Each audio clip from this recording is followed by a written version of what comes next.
You are now tuned in to Respect the DJ's podcast.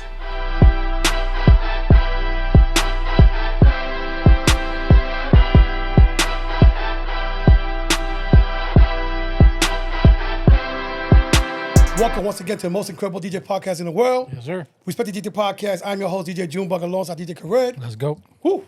Today's guest has been on the Orlando scene for over 30 years. He's a graffiti artist. He's an artist. Oh. He's a producer. Oh. He's a DJ.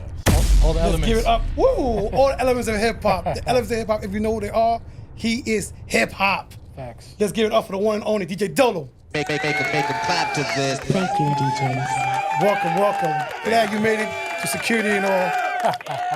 Yeah, they were kind of tight, man. Man, I guess it's a fucking HOA fees I pay, I guess. Right. Yeah. You know what I'm saying? I appreciate that intro, though. That intro's crazy, man. No, we're trying to do what we gotta do. Try to be creative. You know Put what that I in mean? the next mixtape. I'll email it to you. Hell yeah. With the claps and all. The class and all, right. Facts. Straight up. So definitely, we appreciate you making the trek out here and chilling with us for a couple hours. But let's kick this off. So, Yeah. Uh, how'd you get your DJ name? There's a story to that. We love what we stories. want. You know, because there's two like paths to your DJ name. It's either like you give yourself one, Right. or someone Gives it to you. you. Right. So when I first started DJing, I didn't have a name. Okay. So I was just using whatever graffiti name I used, or just random shit on tapes I was doing. Right. And nothing sticked until I moved back to Florida, and I have a cousin who lives in Kissimmee at that time who was DJing, Okay.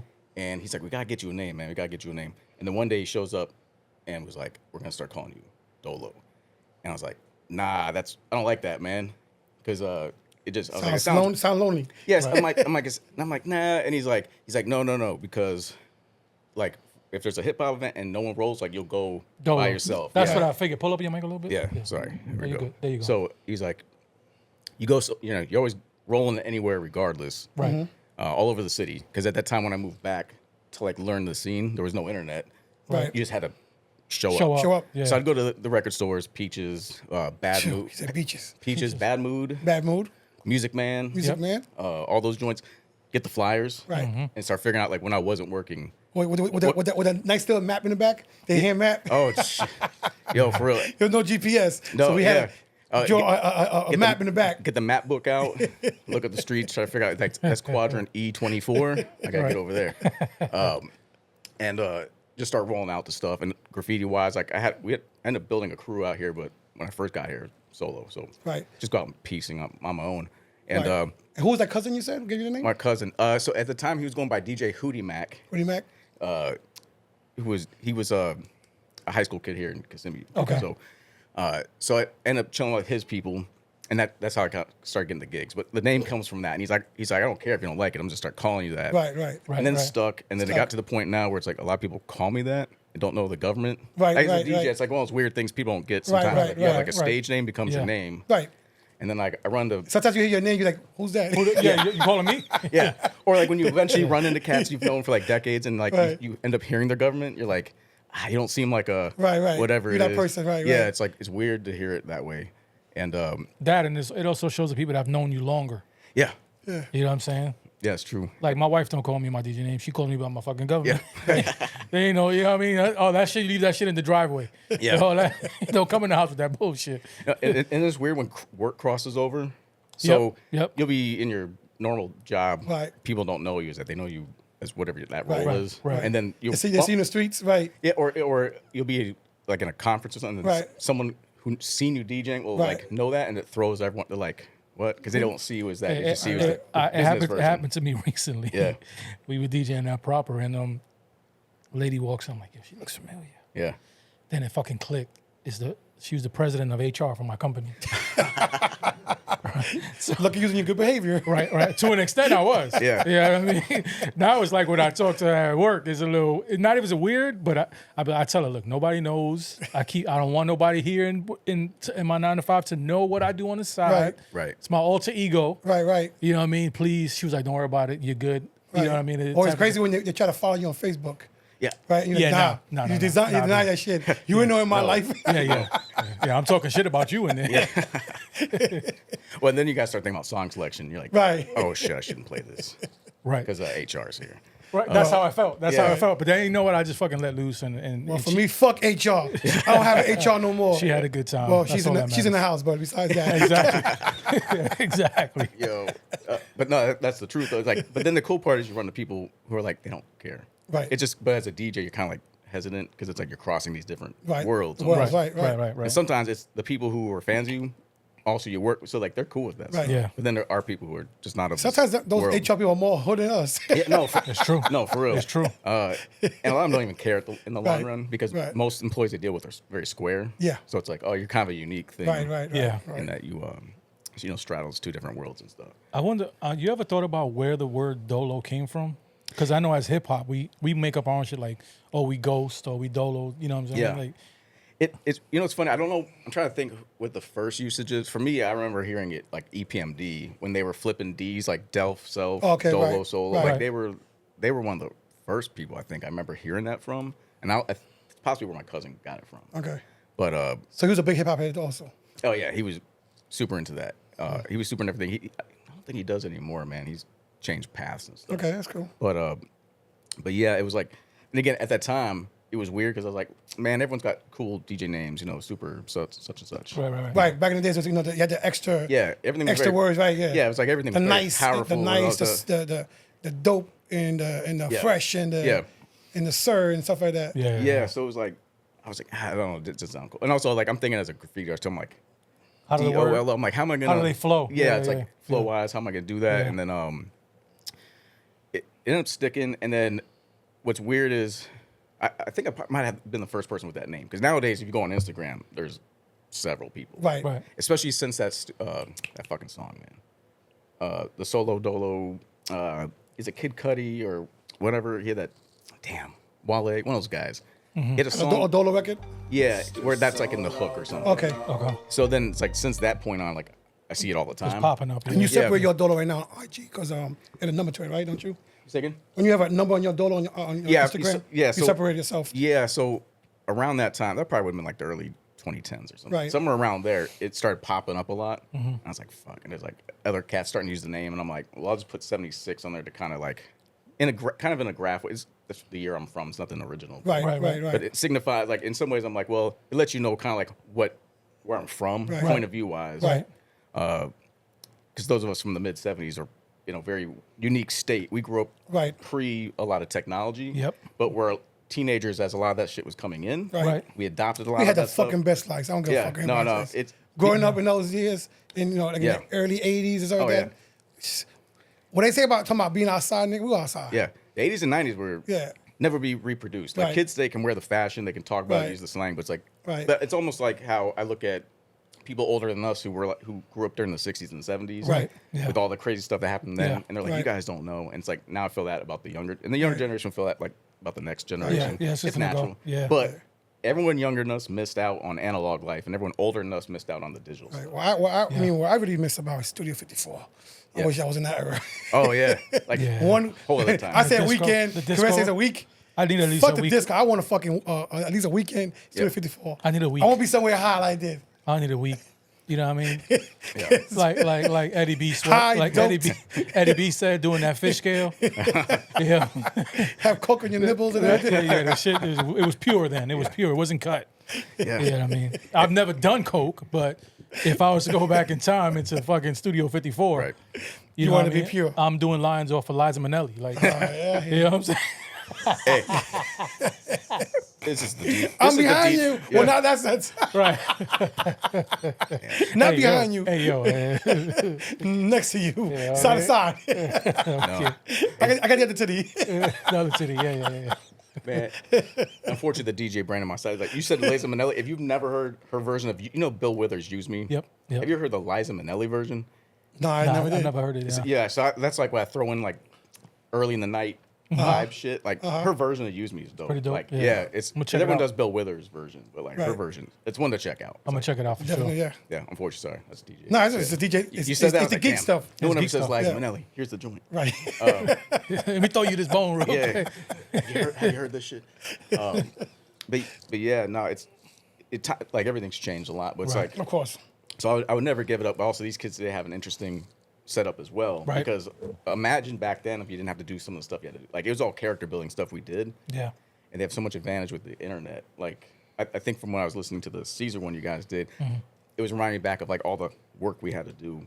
To get Flyers, making cassettes, all that kind of stuff, that kind of work ethic. footwork, the footwork. Yeah. And it separated, sorry, I'm hitting the mic. It separated everyone out a tad. Because, like, if you were really about it, you had to do it. You have Where to put in today the work. You have to put in the work. Today it's all marketing. Like, you don't Well, have to do today, shit. today is just you can sit on your sofa and use this, and you can become a millionaire. Yeah. It's pretty cool. You know what I mean? It's definitely, but I think back then, if you wasn't willing to be at Kinko's at 3 o'clock in the morning, you know what I'm saying? With the key we used to steal. Yeah. Yeah. So when I heard you guys talking about that, I was after like, I have a story about that too. The key. So That came on afterwards. They didn't have a key in the no, beginning. not Yeah, no. at first. We fucked it up. Yeah. At first, if you went overnight, you could get away with so much because that overnight That one crew did not person give a fuck. didn't give a fuck. Yeah. Yeah.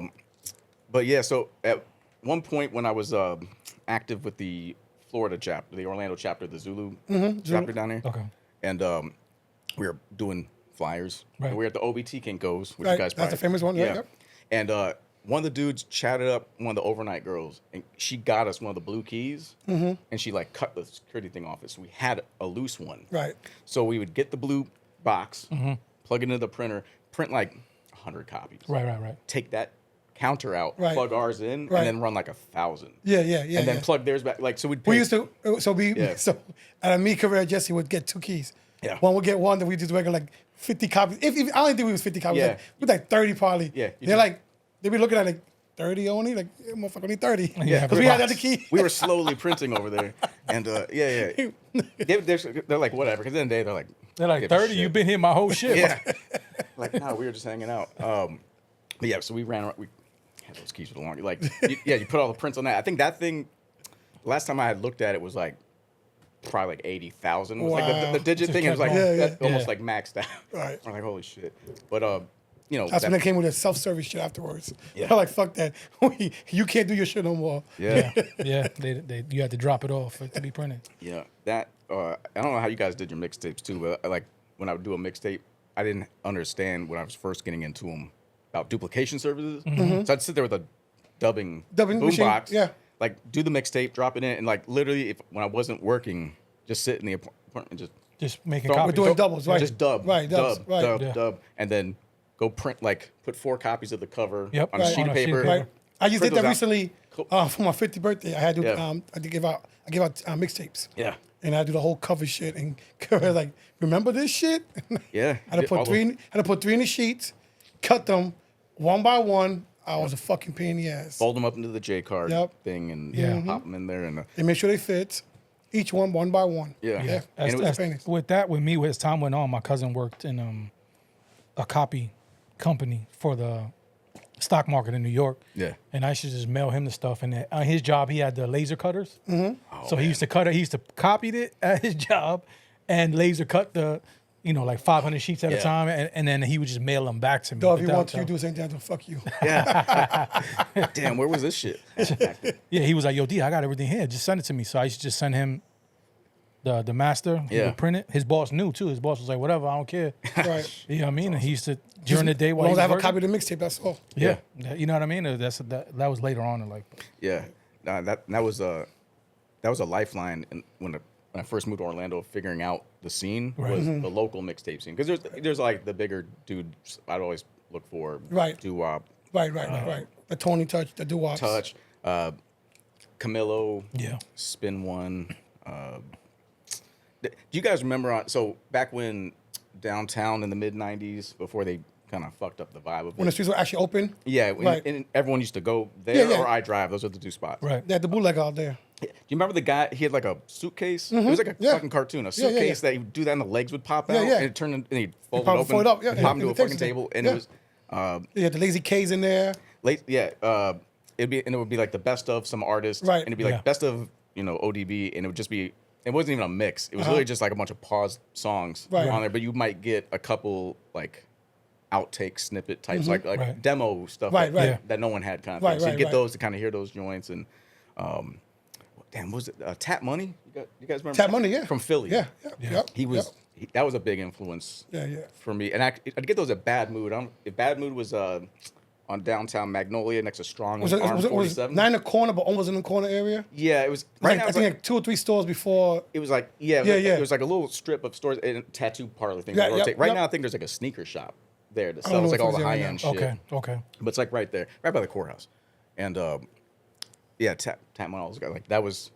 I think that was where I first started getting into the him and Dirty Harry actually. Dirty Harry. Harry. Dirty Yep. Harry is one of my favorite all time. Like, Yeah. no one was fucking with that dude. The storytelling on his intros. Yeah. Yeah, those multi-track fucking or those Intros, like yeah. he'd almost make a posse cut, Right. of like grabbing different things and putting them together. We I'm like, always say like the best ones, you know, the storytelling mixtapes with the Dirty Harrys, the Juice, Yeah. the Green Lantern. Yeah. Those intros, Yeah. they took time with that. Yep. And it was like mind blowing the levels of right, stuff that I didn't even care on the music. I wanted to know what was the intro about. Yeah, because anyone could get the records. Right. And a lot, back then, everyone's skill wise had to be higher. So Right. you know, most of the mixes were decent. Right. But like a lot of times, those multi-track things were. Right. And actually, that locally, another thing I remember, and we can get into that, but the Yeah. Full Impact Heavy Sounds beef. Right. One of some of my favorites was, was Because of that, there's a lot of beef in that motherfucker. oh man, because I remember Jesse's tapes. He'd have like a 5-minute long disc segment on the front, which is like yep. all these fucking snippets of shit. Right. We used to be in the room with that happening and shit like that. But also on the intro portion, I can't forget on Doo-Wop, he always had a dope freestyle. Freestyle, yeah. You know what I'm saying? For his intros and again, the next level shit. You know what I'm saying? Yeah. Stuff like that. And other dudes would copy that to a degree. Yes. Not in a bad way, but like Camilo always had In Touch used to do it too. They always have like those interest, like Right. opening. Right. But Doo-Wop freestyles. used to always redo other records. Like he had the one he did with on Kick It Pre. The fucking 10 crack the mixtape 10 crack ram. Yeah. Excuse me. The mixtape 10 crack commandments. Yeah, Some shit yeah. like that he did. I just dropped some control on the floor. Hold on. Oh yeah, it's all good. That's all stuff. It's like that's stuff that's changed obviously with Yeah, you know, technology and type mixtapes stuff. are not mixtapes. Now they're just unreleased songs from the artist. Right. You know what I mean? That the label didn't co-sign or whatever it is, and that's what mixtapes turn into, exclusives. Yeah, they're not. And Even, that's why mixes. Drama got into the shit that he got into. Right. And it was because of the labels. They're like, oh, we own this music, Yeah. but y'all didn't want this shit on the album. Right. And we knew this was for the streets. Yeah. You know, this is what they want. So, you know, and then Drama started with the Gangsta Grills and all Yeah. that and creating exclusives, kind of Right. like exclusive albums. You know what I mean? But you know, forget about those DJs right now. It's about yeah. DJ Dolo. Let's get out the Dolo right So now. anyway, so at what age did you start DJing, and what made you want to start Oh. DJing? So late compared to nowadays, because kids get this shit when they're like 6. Right. And they're doing flares and crab scratching at age 7. Right. I started like officially at 18 in Okay. high school when I finally managed to scrounge up the money to get equipment, turntables and yeah. stuff. Because, you know, I didn't have family members into it. Like, my parents aren't super musical and stuff. Like, my dad played in some bands as a kid. My mom was just like a radio listener. So Right. it's like we didn't have DJs around. And my family, my immediate family, so my mom's side is from Pine Hills, like that whole area. Okay. Like, my grandmother lived at Powers between Okay. Silver Star and Hiawassee. Okay. Right in the heart of that stuff. So anytime I was in town, that's where we stayed. And then my dad's side from like St. Pete. But like there wasn't any DJs in the family, like some musicians, but nothing crazy. So a lot of it was self-learned. So it was, as a kid, I wanted to DJ. I just didn't know how to do it. Right. And for me, it was probably seeing, oh man, what was that? I think was it Motown? Or there was that TV special. A lot of people saw this thing where Grandmaster DST was scratching fresh for that song "Rocket." Herbie Hancock. Okay. Like, it was I want to say It was a reporter giving like a little. that wasn't even a report. It was like a music ceremony, whatever Okay. that was that year. That was like, not the one I'm talking about. There was some thing and like he did that song live. Okay. And just remember being like a little ass kid and just hearing that noise. Right. And it intrigued me because like in the early '80s, there was nothing. You just heard songs. You never heard Right. someone fuck with the song. Right. So I heard this fresh thing getting scratched. I'm like, what the hell? And then Everybody in the place, I want everybody to count down from 10 down to 0 like this. 10, 9,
start seeing music videos because the people around me, their older brothers and sisters, would have shit. So I'd be sitting around, and someone had a Run DMC record, and I started listening to that shit. And I was like, what the fuck is that? I go home to my parents' Kenwood, and I fucked up a Pac-Man record.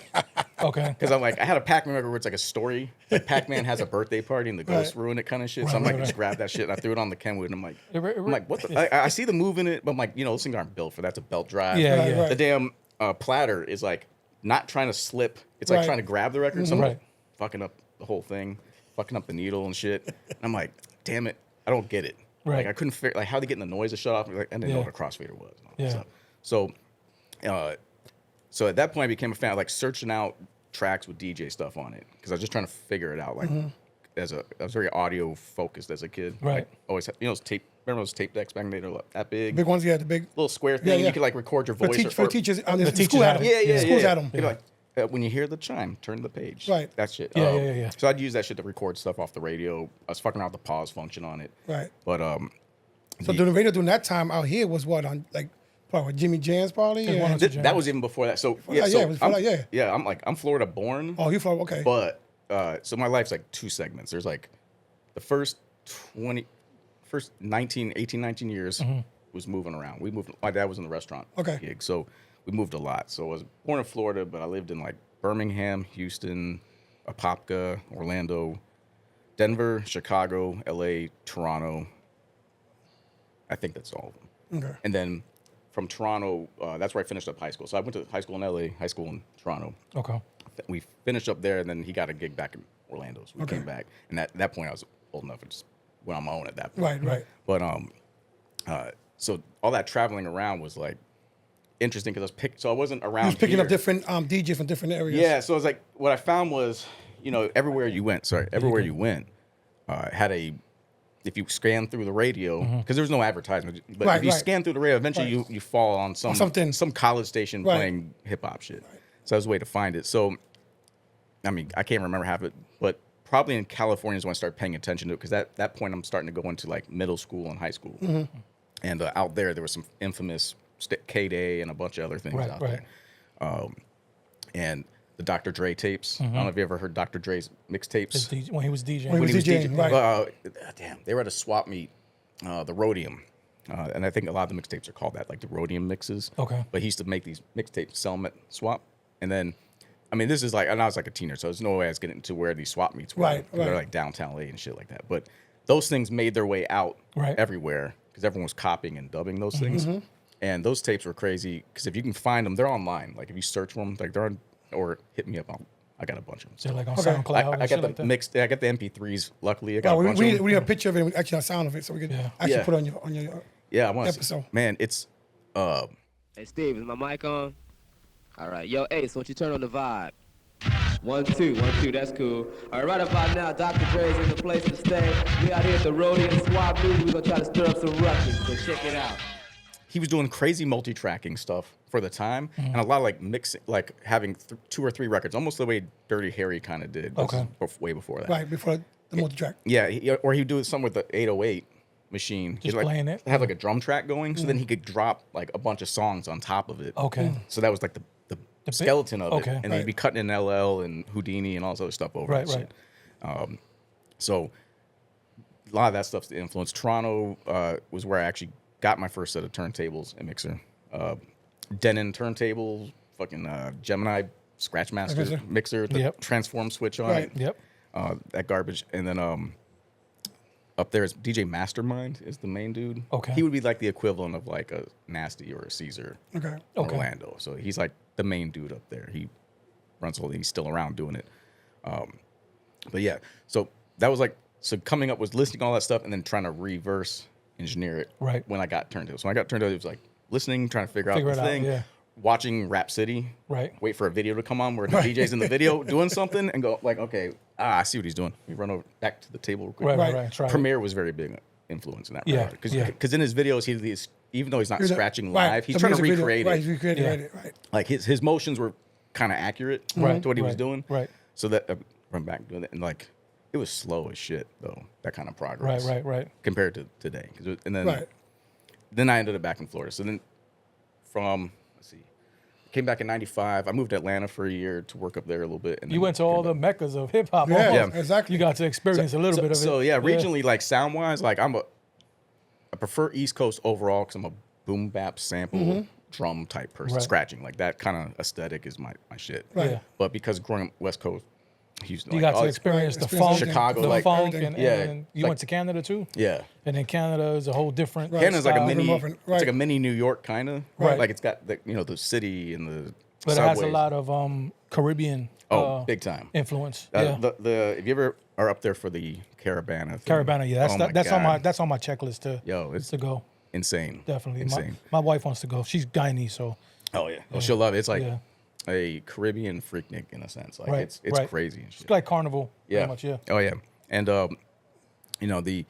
And then I came back here for the most part. So then I've been here for like since '99.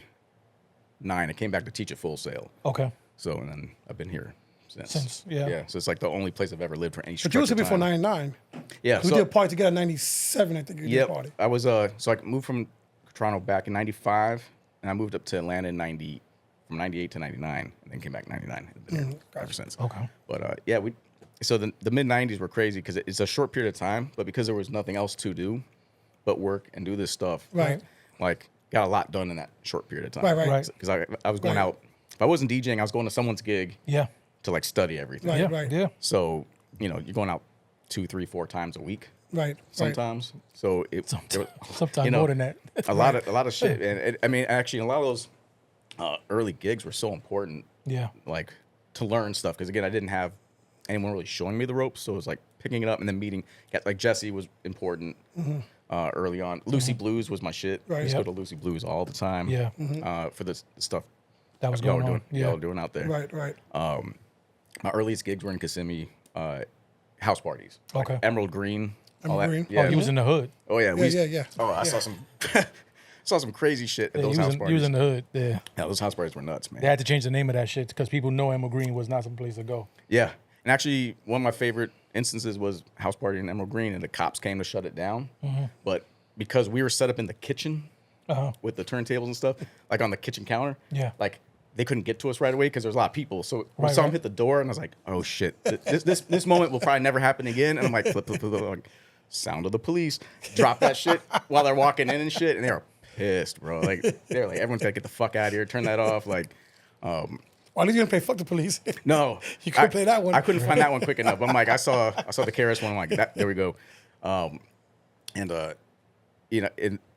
slowly from there was like getting put onto gigs. So I didn't roll with and that's probably why the Dolo name's great because I didn't roll with any crew here. Crews, right. Right. I kind of rocked with everybody and basically just picked. I was like a guest person all the time. Like, I Right, would right. show up to There goes Dolo. Yeah, I just show up to rock on a thing and Yeah. and that was it. But I was a big fan of following all the interconnected stuff Right, that was going on, Full yeah. Impact, Hitman, Native Souls, and Heavy Sounds. Those were Heavy Sound. the four I remember Right. the most. Right. That were doing stuff. Right, Yeah. doing parties back then, right? Oh yeah, Right. all the parts like Lebanese Club was the shit. The Hilton that was across from Universal On Studios. Union Yeah, Studios, the- that one, right? that The was Twin Towers one. Yeah. Towers. yeah, Yep, yep, yep. that joint. There's a spot also on Colonial and John Young Parkway towards that area on 50. And there was some hotel in that area as well. Shit. You have OBT at the International Reggae Club. Yep. And and that was some of my bigger gigs was International Reggae Club with the Zulu Nation stuff. Okay. Because it was like, Who was in charge of that chapter back then? man, it Can't was remember his name. Cream Alowski. Cream. There goes Cream. Yeah, DJ You know, Cream I have, Alowski. if I look real hard, I probably can find my application still. Oh, probably. I never submitted it. Yeah. For Zulu Nation. Yeah. And I went to a couple meetings, but I never submitted yeah. it. More than anything, it was cool for like networking. Right. Because there was like, there was no another real network. And, Right. and what I liked about it was a good cross section of like different crews together, Right. kind of thing, trying to work together. So it was a good way of meeting everybody. That's how I met Caesar, Right. Jesse, Jay Storm, Right. all those guys. Yeah. Were through that. And International House of Reggae was Yeah. that was an interesting spot. Yeah. That was interesting. And you had Club Diamonds. Man, I saw some. I'd be telling people at that club, I'm like, there's a spot next to the Magic Mall, Yep. but it used to do East Coast shit. Yes. Yeah. And all the like The battles were there. Yeah, There was a lot of battles. Jay Storm won the first battle there. Yep. Yeah. Back in the I'm days. trying to think who I saw there, man. Busta Rhymes. Busta Rhymes was there. MOP was there. The Jungle Brothers was there. Jungle Brothers. The Jizza. Jizza. He brought Shabazz the Disciple with him. Yeah. Fat Joe and Pun came out the first time before he went to House Yeah. of Blues. before Palladium. Oh yeah. Okay. Palladium. Okay. Before Jay Silhouettes. gets on, yeah. Palladium / Silhouettes, Silhouettes. That was my joint. Yeah, yeah. I drove by there the other day. That shit's an apartment complex now. Yeah. Is it? Yo, Oh, they not knocked- your boy?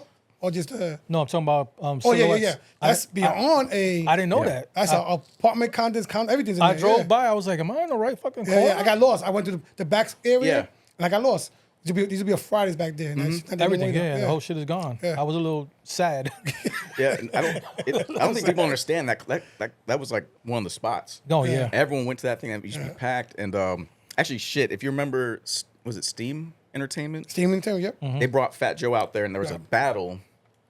And it was 4 of us were in it. It was Session, Okay. SPS, or Speed. Before he changed it to SPS. Dewey Okay. Shout out to Dewey. and me. Okay. And I ended up winning that one, which was because like at the time, Silhouettes with the Fat Joe. yeah, Yeah, okay. So it was a battle. We bring all of our stuff out. It was like me and I want to say me and Speed went first, and it was like Dewey and Session, and it was one of the probably the only time I've ever beat SPS in a battle because that dude was the battle machine. Right. And I looked around and that his set just didn't glue. That day it was like skipping and a bunch of Right. other stuff. So I got past him, and it was like me and Session, and I ended up winning that one. It was like between me and him, it came down to body tricks and doing all that shit, and then Yeah, shout to Session. We talk a lot. hell yeah, Yeah. and it was one of those things where it's like that was cool, and then at that point it's like I started to spend more time doing that battle shit, and that became a way for me to meet. Yeah, like when I went to Atlanta, I just jumped into a battle because I didn't know anybody up there. Right. I went there to go work. I ended up working for DJ Easy Lee, who was DJ for the Treacherous 3. He has a Okay. personal studio up there. Okay. So I was working for him, and just like it's a big fucking city. What was the DMC battle you used to go to? Or any Oh man, I'd go to like the local regionals, but I never win them shits, man. Most of my battle stuff was like just the local joints, Right. Like those. I mean, the local ones with Speed do Right. like. Is it? So you never entered the K-Razor. DMC? Nah, Do you regret it though? Oh man, maybe at that time because that was probably the time I spent the most amount of. The thing about battling is like that's a whole separate. Yeah, it's a It's a different skill culture. set. Yeah, You've yeah. got to like literally do that nonstop. Like you have to do those routines 4,000 times Yep. before you go do it in front of Right, people because right. it's got to be muscle memory. You can't be thinking Right. because if you're thinking you're too slow, you're gonna fuck up. You Right. gotta just be doing them. Was there any DJs watching the DMC battles you used to watch? Oh man. Oh yeah, all the they were called the Rocksteady crew at the time. It was like Hubert and Shortcut and those guys. Mixmaster Mike, Mixmaster Mike, yeah. obviously. The X-Men before they changed Right. to Executioners. Right. All their anything they put out video like Rock Raider, the mixtapes, Yeah. fucking any VHS that came out, ITFs, DMCs. What else we watched? The Table Turns videos. Like it was. I posted it not too long ago, but like every now and then I find my VHS collection in the studio. Like I'll be You got to fucking around, transform them I'm to like, the DVDs I know, and oh man, it's like external all drive. the old dirt style like Hubert Yep. joints that were just them fucking around and stuff. Right. But yeah. So I'd study all about stuff, but then I kind of realized I was like, man, I don't know if it's ADD or what, but it's like it's hard for me to like only do that. Right.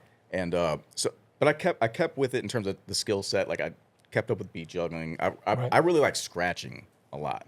Not necessarily in a battle format. It's cool, but more for Transitions, stuff like and that, also yeah. just like session work. Right. So I've done a trillion tracks where someone's like, I need a scratch hook or I need some cutting in here. Can you do that stuff? So So you done work for artists? a bunch, yeah. Albums I got and stuff like that? Yeah, I got to put a list together. It's actually pretty decent when it comes to that stuff. Yeah. I just don't promote it a whole bunch, but that's because I try to keep that going because that's like what I was into Right. was that, and I feel like a lot of that's disappeared. So anytime someone comes and goes, "Hey, can you drop something on?" Right. Gladly. Are you getting checks for those? Yeah, I'll get like I'll either get paid for like at this point I'm Straight like up? I need money straight up, Right. or what I like doing is bartering in that Okay. sense of like Okay. if it's a dude who raps, I'm like, Right. send me a verse, I'll do these. Right. Because I can take your verse, throw it on something I'm producing, and this and that, and that's almost like worth more to me than just like some cash for Right, it. 'cause Like, you own it more. yeah, Right. because then I can actually do something with it Right, and right. put stuff out. So You guys, I mean, I'm going off the topic right now, but Yeah. you got some crazy remixes. oh, which ones were you talking Like about? the Nas one is is appreciate that, one of the to me one of the dopest ones. Yeah, that one's cool. It's not a huge remix in that it sounds way different because Well, different- different, right. I took the original stuff and kind of we revamped it. revamped it, right. Just, we arranged it too. yeah. We arranged it, right. Yeah.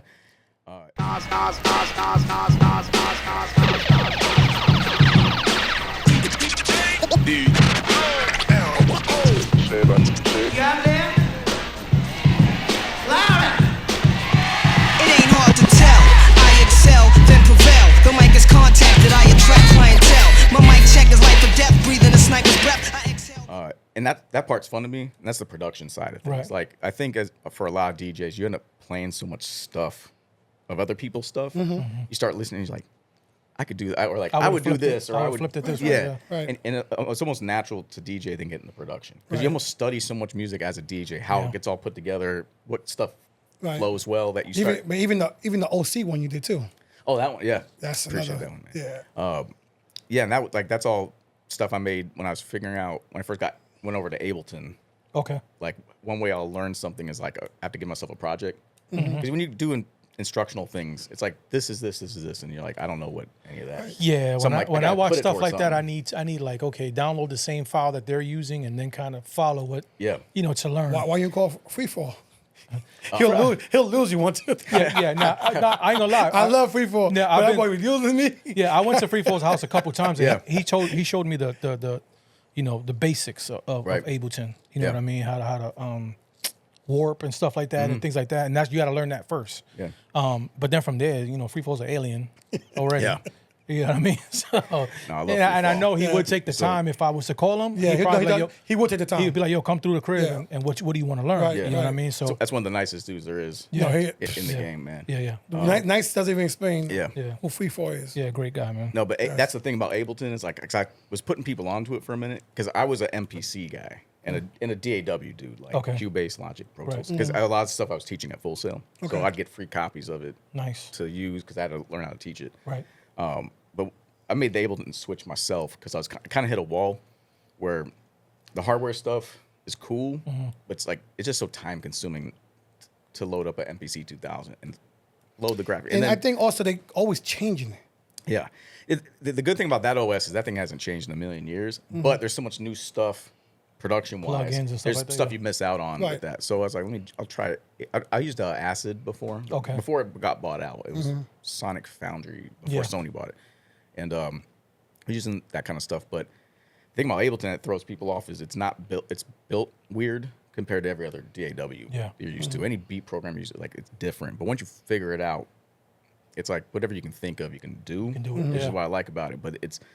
I had to like learn how to do stuff. So like I had to learn how to use it and chop to make beats. So I was like, I'll just start remixing stuff. Right, Because right. that'll force me to go, well, how do I do this? Okay, let me figure that out. And how to do this? Yeah. Figure this out. And then figure out a workflow and then go from there.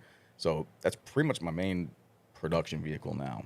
But again, DJing plays into all that stuff. It's like studying music, you learn how to make it. We already have a included, base of sounds because of all the records we buy. Right, all the format, the bass line's there already. Yeah. Yeah, because a lot of these production kids, they don't know shit about where Right. samples come from and drums and stuff. It's just they buy sample packs. And there's nothing, hey, if that's how you get into it, I get it. It's just coming from having breaks and all the original Right, shit. It's right. like I got them shits from, Right. from Yeah. B-boy shit. Right, It's right. like, so it's ready to throw it in there and learn how to chop that stuff. So that's a whole other thing too. You get into production. Right. So talking about records, Yeah. where you went shopping, you say you went shopping to Music Man, stuff like that. Oh man, yeah, I was that was the other thing. So I traveled like all over Central Florida, and I was really big into digging from an early age because of even as a kid, I was always paying attention to like the liner notes. Yep. Right. Especially in cassettes, flip them open. There'd be a song I like, and this is before I understood how anything worked. I'm like, I just like the melody of that song, and you look and be like, it contains a sample of Al Green, blah blah blah. right, And I'm right. like, okay, let me go find that Al Green That song. record, right. Yeah. So a lot of it was that it was accidental. A lot of it is just buying cheap fucking records at a thrift. Did a dollar Right. dollar bin and stuff Man. like that. You still digging? Oh yeah, not at the rate I used to, just Right. because like, so at this point I'm around like 6,000 something records in the collection, but it's like curated. It's not like 6,000 whatever. Bullshit. It's like I try Yeah, to make everything like I have a reason. It's either something I listen to, something I'm gonna sample, or something that's important to like that genre. Right. And That's good to have 6,000 records that not that you something you use, not bullshit. Yeah. Because I got some bullshit stuff. no, and there's still some in there. Like I'm trying to get rid of like filler stuff where I'm like, I got this from like and I got rid of most of that by now, but anything I got from record pools that wasn't like anything I really wanted. Because you know, Jam Lando and all these other ones, like you get good records, but then you also got a bunch of stuff Bullshit where I'm like, I'm stuff, never gonna play this shit. And, Right. it was only good for making it look like your collection was big. Like had all these things, but like I got rid of all that stuff a while back because I'm like, I don't want to carry that shit when I move again. Yeah. I'm done with that.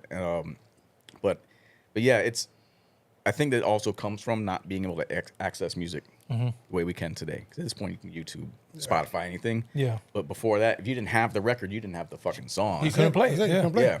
So I still have that mentality a little bit. Like I'll run across them and go, well, if I'm gonna DJ, I might need that for that. Okay. And then like I'm still creating sets in my head and stuff. Right. And sometimes I just want to own something just because like I know what the sample is from it. And Right. that sample, There's some I stuff love that's the out there I song. wish I owned now. You know what I'm saying? Yeah. Yeah.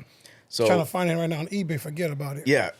Well, and again, going back to like the stores locally. So yeah, like so Peaches was one of the spots. That's actually where I first met Jesse. Was when he worked at the Florida Mall, Peaches.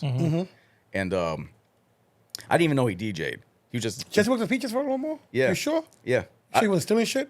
Yeah. I don't think Jesse had a job. Yeah. He was. Jesse had a job? Yeah. I swear. shit, He was I'm- behind the I counter don't know. working. He rung me out. He might have maybe it was a short run. It was a very short run. Had to It be a must short have run. been. 'Cause as long as I know Jesse had no fucking job. Jesse, you never had a fucking job. I don't care what We're nobody gonna have to says. hit him up. Yeah, I don't know. He probably was filling in for somebody, maybe, or maybe, but he was there for like one day, maybe. I remember him behind the counter and shit. Because you know how we Jesse don't- talks Yeah, too. we Like, don't, I mean, Jesse Jettison, you know, I keep on saying it. We don't talk, but, you know, we got history together. So Yeah. But as I can remember in 93 when I met the motherfucker, Yeah. he didn't have a job.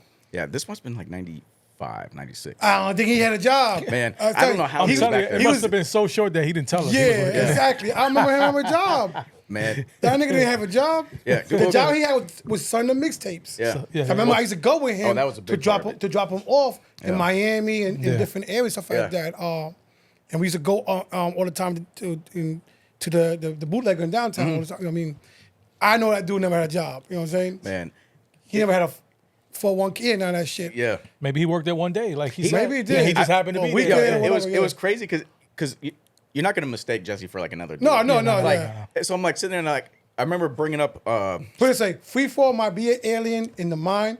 Jesse looks like an alien. you You don't forget him. shit. don't forget that motherfucker. No, but I remember bringing up a record and he's like, what you know about this? Yeah. Because That- at that time I'm like a young ass looking white guy and he's like, you probably don't know what this shit is. I'm like, oh, this is blah blah blah. Like Yeah, he's like, yeah. oh okay. He's like, grab a flyer and shit. Like, Right, just right, go out and right, check right. the stuff out. See, So, that grabbing the flyer shit, that's Jesse. yeah. Right there. yeah. But, salute to Jesse, but I but guess yeah. he didn't have a job. I know. No. I think he just said, "Yo, I got a posted though. I got a Peaches receipt from back then. Like I was pulling out a record the other day, and like a couple shit years fell back, out of it? and a fucking receipt fell out because I used to That sometimes shit- take the receipt and just yo, drop it I don't in know the how that shit sleeve. lasts because shit. When I do my fucking receipts every year, it's like the beginning of the year, they should they don't ink in the motherfucker no Now more. this thing was Those- inside of a plastic, like Oh, okay. a record sleeve. Right. It had never seen the sunlight.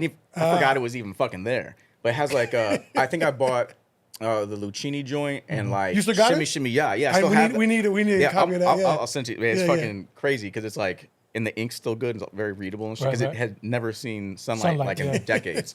I pull out, I'm like, holy shit, I forgot about this. But yeah, I mean, Peaches was the joint, but that was like, you're gonna get The commercial shit. commercial shit and Right. some slight underground stuff Right. there, like It the was more more- major it was more underground. the more underground. Yeah, like it's gonna be like loud Underground stuff would be more it's like underground Right. to them. I think more like the underground stuff like that would have been like more like Music Man because Now, Music Man, he was a hip hop head.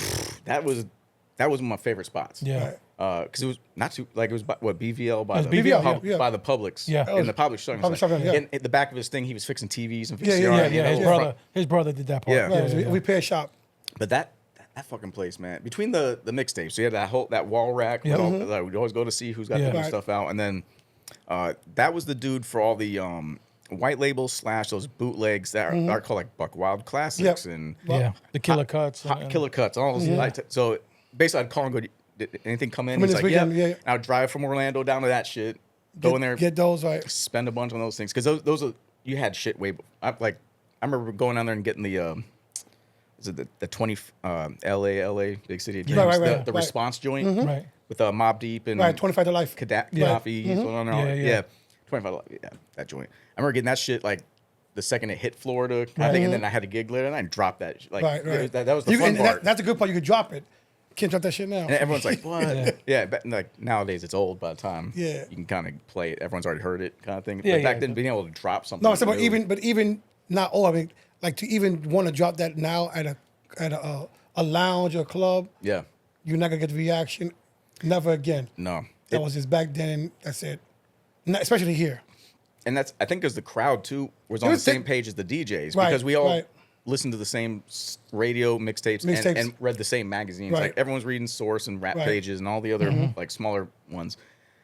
So everyone was kind of on the same page of stuff. Where now it's Yeah. like there's so much stuff. Right. It's kind of hard to find. It's hard to find an audience who's kind of on the same page Right. with stuff. Like people always want to Yeah, get different because shit. like you said, there's just so much music. Back then there was but so much. You had Yo Yep. TV and Yep. MTV Raps, Rap City. Rap City, and that was it. Everybody watched those. So when you Yep. see the tragedy Gaddafi's or the CNN and the things that were underground to Mm-hmm. mainstream, you know, that wasn't really being played on the radio, Right. then you knew what you was waiting to hear. Yeah. You know what I mean? And honestly, they were playing the radio. There was DJs that were playing that stuff. Yeah. You know, you had the clues on the radio back in the days. Yeah, You but had not here. not here. You know what right, I'm right. saying? No, But the I mean, closest- I would go and get weekly tapes sent to me Yeah. of what of the mix show of that week. Yeah. To know what's popping. You know. Yeah. So when I called out to record stores in New York, I was like, "Hey, I need this record. I need this record." Yeah. And made my own titles because I didn't know who the fuck What they were saying. What they Yeah, were saying. But yo, it goes like this. Yeah. Or whatever. Yeah. Did you guys ever fuck with Sandbox Automatic? Sandbox. No. Nah. So, damn, this was probably like 97. I forgot how I even found this out. It might have been like an ad in a fucking magazine or something. But they were a New York-based record store type thing. But you could go online. I'd go to the library in downtown Orlando and use the internet in the 97. And Right. you could pull up their website. And it was like everything was text back then. Like the internet was fucking basic as shit. Yeah. So you could pull up a text of all the records they had. And then you could call them and go, can I get 2 of that, 1 of that, 2 of that? And they would pay over the phone. Okay. They'd ship you a bunch of records. So that's how I'd sometimes have to get stuff. Nice. Yeah. Especially in the underground, like in that 97, 98 Because during that region. time, I think 97, I was doing Vinyl Frontier. I think. Oh, yeah, Vinyl Frontier. I forgot about that. That's the year I was doing that. 'Cause I had Yeah. to make my own fucking flyers at Kinko's. Yeah. That was like the earliest of like having to go out to find shit that I couldn't Right. get here. Because I was kind of at the mercy I of still, whatever I still have the ordered. books I used to order from. I still Yeah. got them. Oh, those are gotta be dope, man. Like, I got the books I used to order from stuff like because the newest artists would be on the front cover. Yeah. They used to drop every Tuesday, I think it was. Damn. Tuesday was a new arrival shit. So I would make my order on Friday to make sure I get it on Tuesday. So I always get 2 copies for me Yeah. and the rest of the stores. Yeah, and that was the other thing. You had to get doubles back then, so you could mix in the instrumental and then drop the song to keep stuff flowing. Especially if songs don't have a good intro, like they don't have an intro they can like mix in well. Right. Right. It's like I gotta get the beat versions, like instrumentally come in before that. Right. Give me a 4-bar or 8-bar before. Yeah, I mean nowadays everything is released with a 4/8 bar Right. instrumental thing, and you can just download it in instant double on Serato. Right, And like right. you don't have to have the stuff. But the other thing, tying back to the whole record shopping and records was man. Right now, everything costs a lot, right? Like because there's this reinterest in the vinyl shit. Right. Right. But people forget, like in the mid '90s to like early 2000s, no one was giving a fuck about any of that stuff. In the mid '90s, at one point, I lived over in Oak Ridge, and there was a Salvation Army at John Young in Oak Ridge, like right down the street from that. Okay. Big ass like Salvation Army, and in the back, that motherfucker had like thousands of records. Damn. Like a shit ton. Like it was unbelievable. And they're all 10 cents a piece. Oh man. So, so at Dang. that point, damn. And at the time, I worked at fucking Fun and Wheels. If you remember Fun and course, Wheels, yeah. now not Fun Spot, Fun and Wheels. Fun and Wheels. but the thing that created Fun Spot was fucking Fun and Wheels, which Right. is behind the Perkins and the big Burger King at Sand Lake and International Drive. And then we had one here in Kissimmee. Yep. Actually, yes, Yep. I'm 192. Yeah, 192. Yeah. Luckily, I think I did like one shift there one time when they needed somebody, but I basically stayed at the iDrive one. But they work all day doing that shit. I work there, and then I work at a fucking damn, it's called S Smart or Smart. Okay. Like it was a department store that's now that Pitbull owns it now. It's like Mangoes or whatever. Oh, Mangoes. Oh, in the corner. Yeah. So before all that, it used to be like a department store that sold like Nikes and jeans to like tourists. It was like they pulled the bus, they come in and buy a bunch of bullshit, and leave. So I worked there, and it was that family that owns everything on I Drive. You remember it was like the Mollies or Mallies? Mollies, yeah. Yeah. So it was one of their stores. So I worked with them and their family and all that. That's a whole other thing. Okay. That was kind of crazy. But so I do all that shit all day, and then like take my check, pay my rent, pay my bills, and then go to the Salvation Army and like Get my records. I walk out with like just stupid stacks every single time because I was going through. I'm like, I don't know what this is, but for 10 cents, whatever. Yeah. So I end up luckily kind of like falling into like finding a bunch of good shit because I think some New York dudes like let their collections go when they moved to Florida because there was like stuff in there that retrospect when I look back and I'm like, this had to be like some New York cats. Yeah. Right. Because that stuff is all expensive shit. Right. Now, Right. but back then no one wanted it. Also saw that was a crazy place. Oak Ridge was obviously a crazy place back then, but It's still crazy. yeah, it still is actually. But I remember walking out. I had like a huge old stack, and I'm like walking over my car, and there's like some dude sitting in his car, and a minivan rolls up, door kicks open, and a bunch of like masked up dudes peel out, pull the guy out of his car, kicking and screaming into the fucking van, and peel off. And this person next to me, he's like, "Damn, again?" And I'm like, "What?" And he's like, "That's the they call them the Duke Boys back then, but the Duke Boys. but the alphabet guys. Yeah. They're like that dude must have been like someone they're looking for. They just snatch people over here on Oak Ridge if they catch your ass. And I was like, oh shit. And that poor guy, I wonder what happened to him. But I was like, whatever, man. I got my 10 cents records. I'm about to go listen to these a normal things. day in Oak Ridge is what it was. Yeah, Right. Florida was crazy. Orlando was Right. Orlando's been crazy. People just think it's Disney. Let's take it back a little bit. Yeah. What about a Palmland back in the days? Oh fuck, Homeland. That's another spot. Yeah. A lot of DJs ran through Palmland. Yeah. That was so Jamie, Jamie, the is doing owner, that, right? Old School Eddie Ed, rest in peace. He was one of the other guys there, and then what's the other dude? Yeah, that was Palmland was an like a interesting spot. clothing store, hangout. Yeah, It was a little bit of everything. yeah. I mean, it was kind of ahead of its time in some ways because like now you can go to places that have like airbrush graffiti and Right. cool The shit. breakdancing also. Right. A DJ setup, Right, setup, yeah. clothes, mixtapes. Like they were one of the earlier ones I remember like going full into that. Like they really leaned into that, and that was met a bunch of the b-boy cats locally in that spot. That's where I met Point Blank and Free Fall when they were like kids. They were high schoolers, Right. Yep. and we were like, come back to the crib, like 'cause they were just learning how to do stuff. So we had them come by. At that point, I lived on Cimarron by Full Sail, and that like northern Cimarron, and they would come over and they're like just kids, like just to watch us like do that stuff. And I had a studio apartment, which is like small ass things. And it's like literally it's like a bed on that side, and there was like a refrigerator box on the floor next to my DJ shit, so I could DJ, and then cats would be breaking in there and like kicking crates and shit. But that's when you're young. They were fun back then. Yeah. Oh yeah, Those were fun. It was back then. So, talk about Palmland. We talk about basically. Let's talk about your albums now. Yep. What made you went from mixtapes to do albums?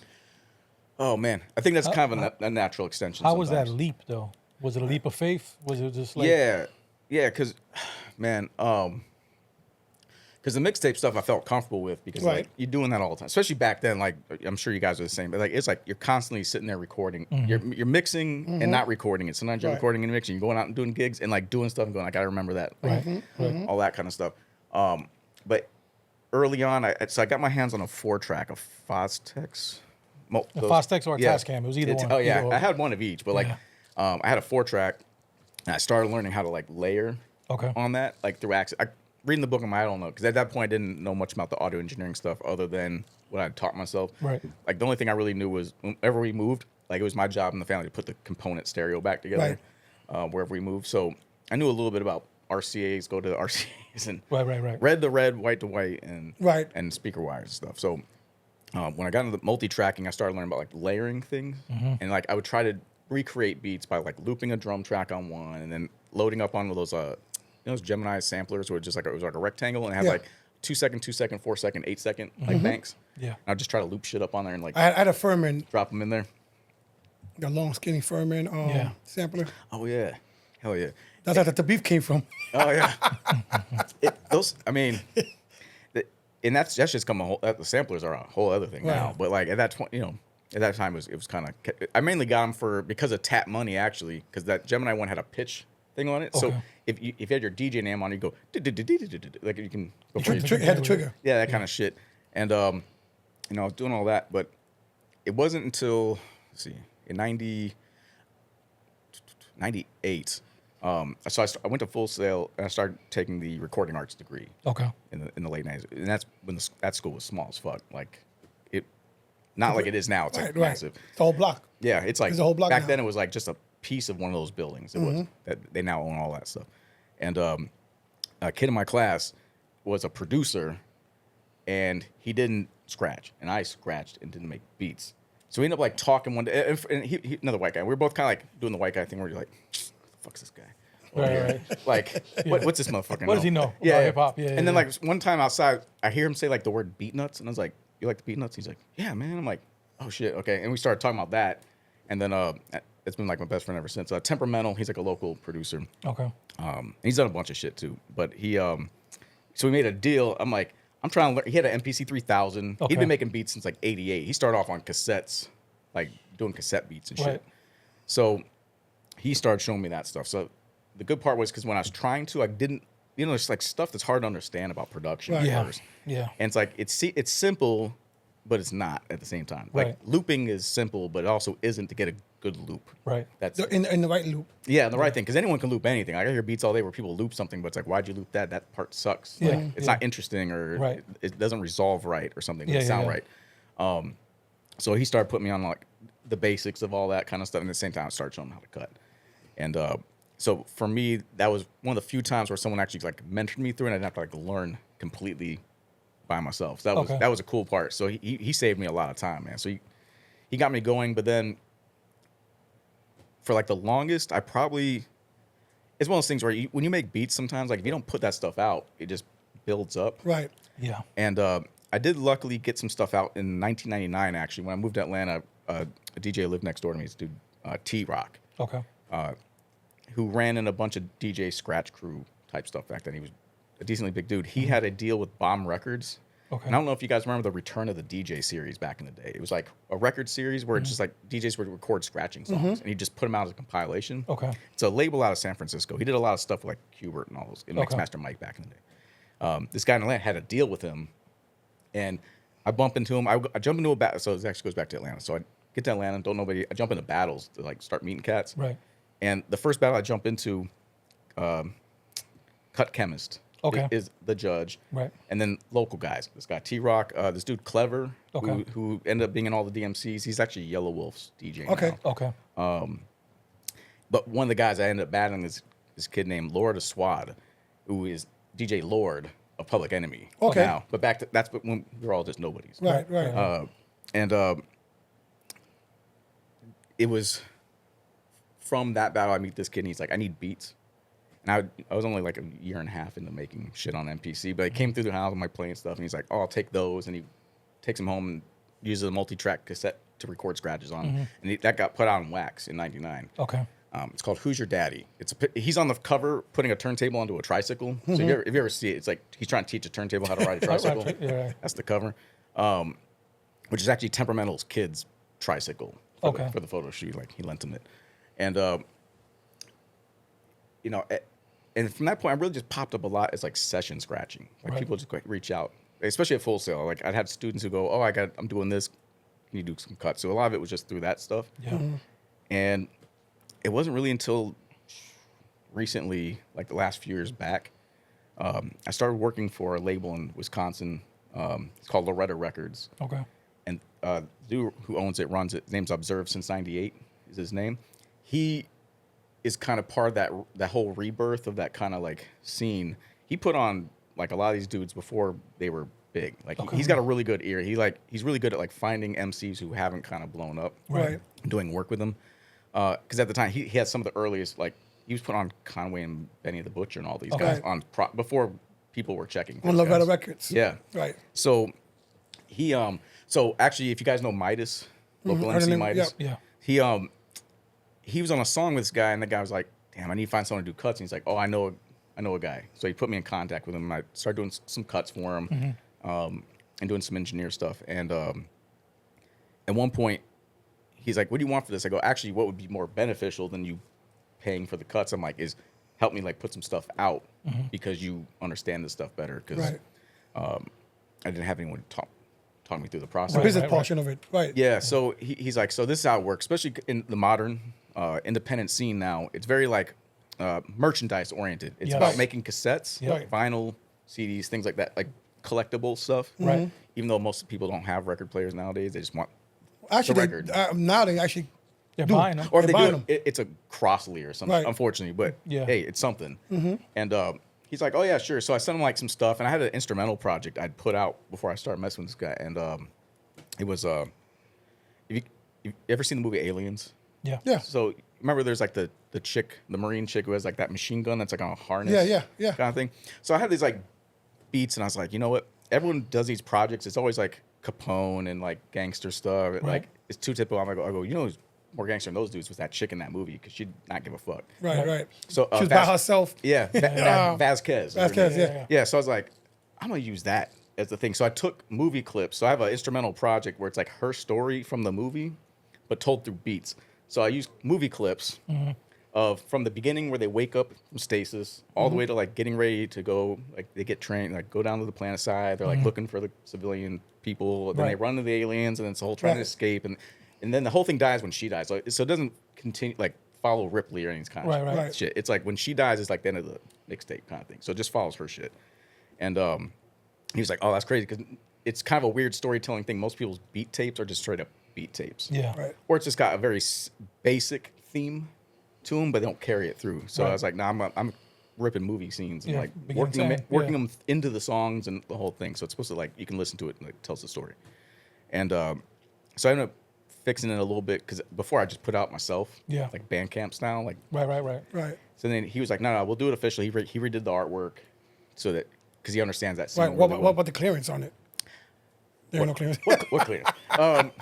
You know, I come from I come from that school of like it's kind of frustrating a tad, you know, copyright shit. Right. And it's like I look at it two ways. So it's like if I had the money and the connections, I'd try to clear as much as I could. No, of course. But I also look at it like whatever, man. Like if you're gonna like cease and desist I never. I done like just put 3 it or out. 4 projects. I never clear shit. To a point, I say just put it out until you get that cease and desist. Yeah. Right. I mean, because locally it happened to those dudes in I don't know if you remember in Tampa, there was the self-titled, was a producer / DJ from over there. He was putting stuff out, and one of them was, and I don't remember the kid who rapped, but he had a beat where he made a beat out of all the Windows 98 sounds.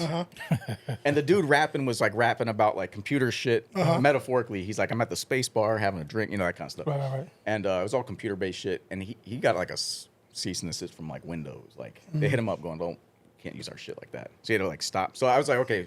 So if anything, they're gonna hit you up just tight. At this point, it's already out there. Right. Yeah. And I'm like, I'm pressing up like 100 of these things, like because I'm just selling it to a small group. I'm not so I think the scale allows you to avoid it. You got to find it. The good part is the music world is so flooded now thanks to the internet. Like everyone's putting out shit. It's hard for lawyers to find. Yeah. And even give a shit. So I was like, and also I look at it like, how's the Alchemist fucking do it? Like this guy is constantly sampling off records and not clearing shit. As far as I can tell, like I'm like, I see some stuff clear and I see some don't. And I know the rules are that stuff's probably like foreign shit where it's like, fuck you. Exactly. You are in another country. Like I don't give a fuck about Well, too, and I think like in Canada and like overseas, they don't have any copyright. Or if they do, the enforcement's real shitty. That's like a lot of my 45s. I get it from fucking Canada. Well, even didn't somebody just do like a remix on 45 for Beyonce? She made him do an official remix for him. Oh. On the bootleg. When you tell me that? Wasn't there a DJ that just did a remix for Beyonce? And she finally heard it. Yeah. And she actually got him now to do the official remix. Yeah. Something like that. Yeah. So and that's how he ain't clear shit. He just got a job now. He got a got check. a nice little check. Yeah. Well, and look at Danger Mouse, that producer dude. Like he was a underground dude. No one ever heard of him until he did that Gray album. The Gray album. The Jay-Z's lyrics, Beatles samples. Got the cease and desist, and that got him in the Rolling Stone. Right. And then that dude had a whole career launch, especially Yeah, once then he Gnarls teamed up Barkley. with Gnarls Barkley. Yeah, Yeah, with yeah. CeeLo, yeah. Yeah, and you know, it's like, so I always look at that. It's like, cool, either going to cease and desist me, or maybe it'll be some legal thing I can utilize. Right. So you like- produce the whole project yourself, all your Yeah, projects. yeah. So basically, for that one, it's like it's 100% me. Like the only thing he really the Reddit Observe helped me out with like the artwork. Right. Like, But you have more than one. You have a few. so I got another one. So that one did really good instrumental. Like I sold that thing out and it worked. And then the second project, I was like, this time I'll put MCs on it. Because at first I didn't really want to do the MC thing because working with MCs is interesting. It's a pain in the ass. Yeah, you know, Saying, they can't follow. Sometimes you got a concept when you make a beat like in your head. You're like, I hear someone rapping about this, Right. but then you give it to the dude and they give you back some other shit. And you're like, what the fuck's this? Because people interpret music differently. So Yeah. and it's tough to sometimes tell an MC like, hey, I hear the subject matter being this, and then and some are good about kind of seeing that and then going in that direction. The other ones Right. like, I just got to do whatever right. I hear, and sometimes it doesn't match up with like what you got for it. So for the first part, I was trying to avoid all that shit. I was like, I'll just do what I want to do, call it a day. So it's more of a down tempo hip hop stuff. Like it's less like for rapping, more for like the vibe, the sound, and like sound. the whole sci-fi thing of it. Right. So for the second one, I was like, okay, I'm gonna start doing some MCs. Orlando's got a ton of dudes that are and girls actually, because my verse is on it. Really bunch of dope MCs here. Like Orlando's extremely dope in every Talented, element. Right. An element of We hip hop, got yeah. B-boys, we'll crush most cities. DJs, we can crush almost anybody. Yeah. Like MCs, we can crush anybody. Yeah. Graffiti artists, we can crush. Like Orlando's just heavily slept on. I think it's probably because also you have to fight for any respect down here. Right. Yeah. Because it's so hard that makes all of us skill-wise higher than where other places where hip-hop just a norm. Yeah, people don't, and we always say that people don't understand the skill level that's here in Orlando because Yeah. not only we a tourist, spot, but Yeah. as far as DJing is not easy. We're a big melting pot. A big melting pot, and to be a great DJ. Yeah. You know what I mean? And You gotta like a New York dude only has to play New York stuff, LA stuff. LA people have to play LA stuff. Here you gotta play everything. right. Because of that melting pot concept. But I also think that's Right. good too, because it's like it brought all these different styles and viewpoints to a spot, and it's kind of something unique. But it's hard to explain to people outside of it Yeah. if you're not in it or didn't experience it. Right. But it's going on tour and doing some other stuff like in other cities and just seeing how other groups like what they consider good. It's like Right. we'd always come through and crush them, and they're like, damn, you guys go full out Right, in performing right, and right. stuff. And it's like that because if you don't do that in Orlando, like no one listens. Right. Right. So there's that. But yeah. Who designed that hippo cocaine game you got? Oh man. So yeah. So which album is that? Okay, That so the 2, second 3. This is number 2. So the second album. So I started to put it together, and in that whole lane, like everyone's real big on doing like kind of tying it to criminal gangster kind of themes. It's very, which is no different than back in the day. It's like Right. it's same shit. Yeah. But everyone does characters and they put the bar over the eyes and Right. And I was like, damn, what am I gonna do that doesn't sound like everything else? And I'm like, and I remembered that when I was watching Narcos, one thing I thought was cool was Pablo Escobar having hippos. He had hippos, yeah. He had hippos, right? Yeah. He would feed people to the. He would Yeah, kill people by because they the- fucking they owe Right. him money or whatever it is. He would Goddamn. throw them to the hippos. yeah, because those things. So I learned more about hippos making They're this fucking project. massive. They're massive. They are massive, and they Yeah. are murder machines. They are. They kill more people in Africa where they're native. They kill more people than any other animal. Like because if you're in the water and one catches you, you're fucking done for. Yeah. Like they just, they murder alligators and lions. Like you go No watch problem. the videos and shit. It's nuts. They kill everything. So I'm sitting there and I'm like, oh yeah, he talked about that, and I'm like, what about like his hippo, like Escobarian hippos? And I was like, that's kind of an interesting name. And I think I was walking around the neighborhood with the dog and shit. And I thought I was like, oh shit, me going. I'm like, start him out, and I tell him about it. And he's like, oh, that's good because I don't. He's like, I'm googling. I'm like, has anyone used this before? I'm like, Right. no one's used. I'm like, holy shit, finally, like something that hasn't been done. Right. It's clicked. Yeah. Yeah. So I'm like, let me do that because it's kind of weird sounding at first, but then researching and I was like, it's got its own story because he was so big. He had a zoo, Hacienda, Napolis. Napolis. Yeah. Yeah. That's what it is. Yeah. So he had a zoo there, a private zoo, and at one point he brought 4 hippos in and shit, and those are his hippos. And then when they killed him, they came and took all the animals, but they didn't know what to do with the fucking hippos because they're huge. And they're not native to Colombia. They're not native to Colombia, and they don't know how to move them. So because they're like at that point they're full grown, they're like we don't know how. It's hard to sterilize them. They're hard to get to. You can't knock them out. You got to get real close to like tranquilize them because their skin is so thick and all that shit. Right. So it was a big pain in the ass. So like fucking just leave them. And what happened was because they have no natural predators, Colombia is a great environment, temperature-wise, full of fucking food, that these things just started populating. Yep. And it's to the point now where they walk around. Like, there's video in Colombia where people like be eating like at a roadside thing, and then like a hippo just like walks by and shit. Like, they're just used to them. Yeah. And there's no predators, so there's nothing killing these things. So I'm like, okay, cool. It's kind of like a metaphor for like the drug war in general, right? Like, like he bought those things for fun, but now it's like starting to wreck this country. Right. And it's kind of like all that drug money coming in and out and everything. It's the same thing. Like stuff that seems like fun or innocent, like has repercussions. Right. So I was like, let me go with that. So I started pulling news clips. So throughout the album, like you'll hear news clips of people talking about the hippos and shit like that. And then I started tracking down the verses and stuff like that. But damn, where were we going with the game? Oh, so the game. So I'm getting all this together. And at one point, temperamental, he's like, man, you should do something with the Hungry Hippos thing. I'm like, oh, I didn't even think about that. So in my head, I'm like, wouldn't it be funny instead of like marbles, I like Photoshop the Hungry Hippos like eating a pile of cocaine in the middle. Right. So I Photoshopped is like the Hungry Hippos eat like, and there's a pile of cocaine in the middle of the board, and I put the bars on their eyes to be funny, and the whole. I'm like, so I turned it into a sticker. So I was like, I'll use this as a promo sticker. And then getting closer to the project releasing, I was talking to another producer here in town. His name's Okito. He's like, man, it'd be crazy, like, to put it in like a board game box or something. And I was like, oh shit, that'd be kind of like to make a version that's in a box. So I like go online. I'm like, God damn, like boxes are fucking expensive. Yeah, I'm like, this can't be that. But to custom print your own shit and make it like quality, it's like expensive. And I was like, damn, if I'm gonna do that though, I can't just put CD and a record in the box. I'm like, what if I get like a Hungry Hippos game and like fuck with it a bit to make it match? So I went to Walmart, bought the current version that's, you know, sitting on like $20. I'm sitting there looking, I'm like, okay, cool. We can. My wife has one of those Cricut things that like cuts. Cuts everything. Yeah. So I ended up making stickers, like renaming the hippos because they had stupid ass names like Harry the Hippo, and I'm like, nah, that's gonna be Uzi the Hippo, that's gonna be Narco the Hippo. Like, so I made name tags for them. We like replaced the stickers on them. I printed a big ass Escobarian Hippos thing. It looks like the Hungry Hippos logo. Put that on the board in the center. Replaced all the marbles. Like the modern ones come with like these red plastic ass marbles. But when we came up at it as kids, they were like little white actual marbles. So I had to go buy fucking marbles. I'm like white ones. Cause I'm like those are gonna be 8 balls. I'm trying to keep the. So if everyone's here wants to see, if you go to my Instagram, there's a commercial. Like I put together a whole commercial for it. Like where it's got slow mo of like the marbles rolling into the board, and the hippos going for them, and.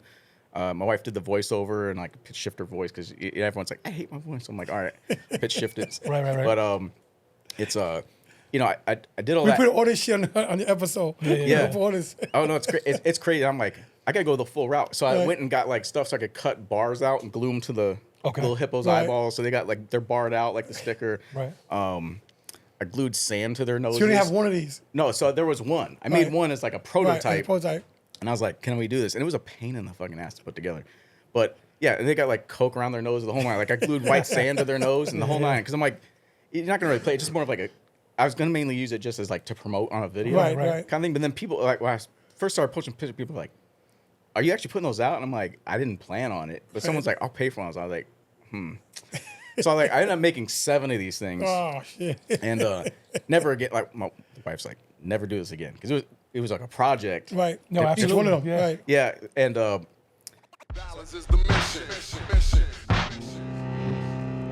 Loretta. Introducing the Escobarian Hippos box set by DJ Dolo 76. Feel the rush as you compete to collect as many 8 balls as you can while dodging federal sentences. It's fun for the whole family as you decimate your ops.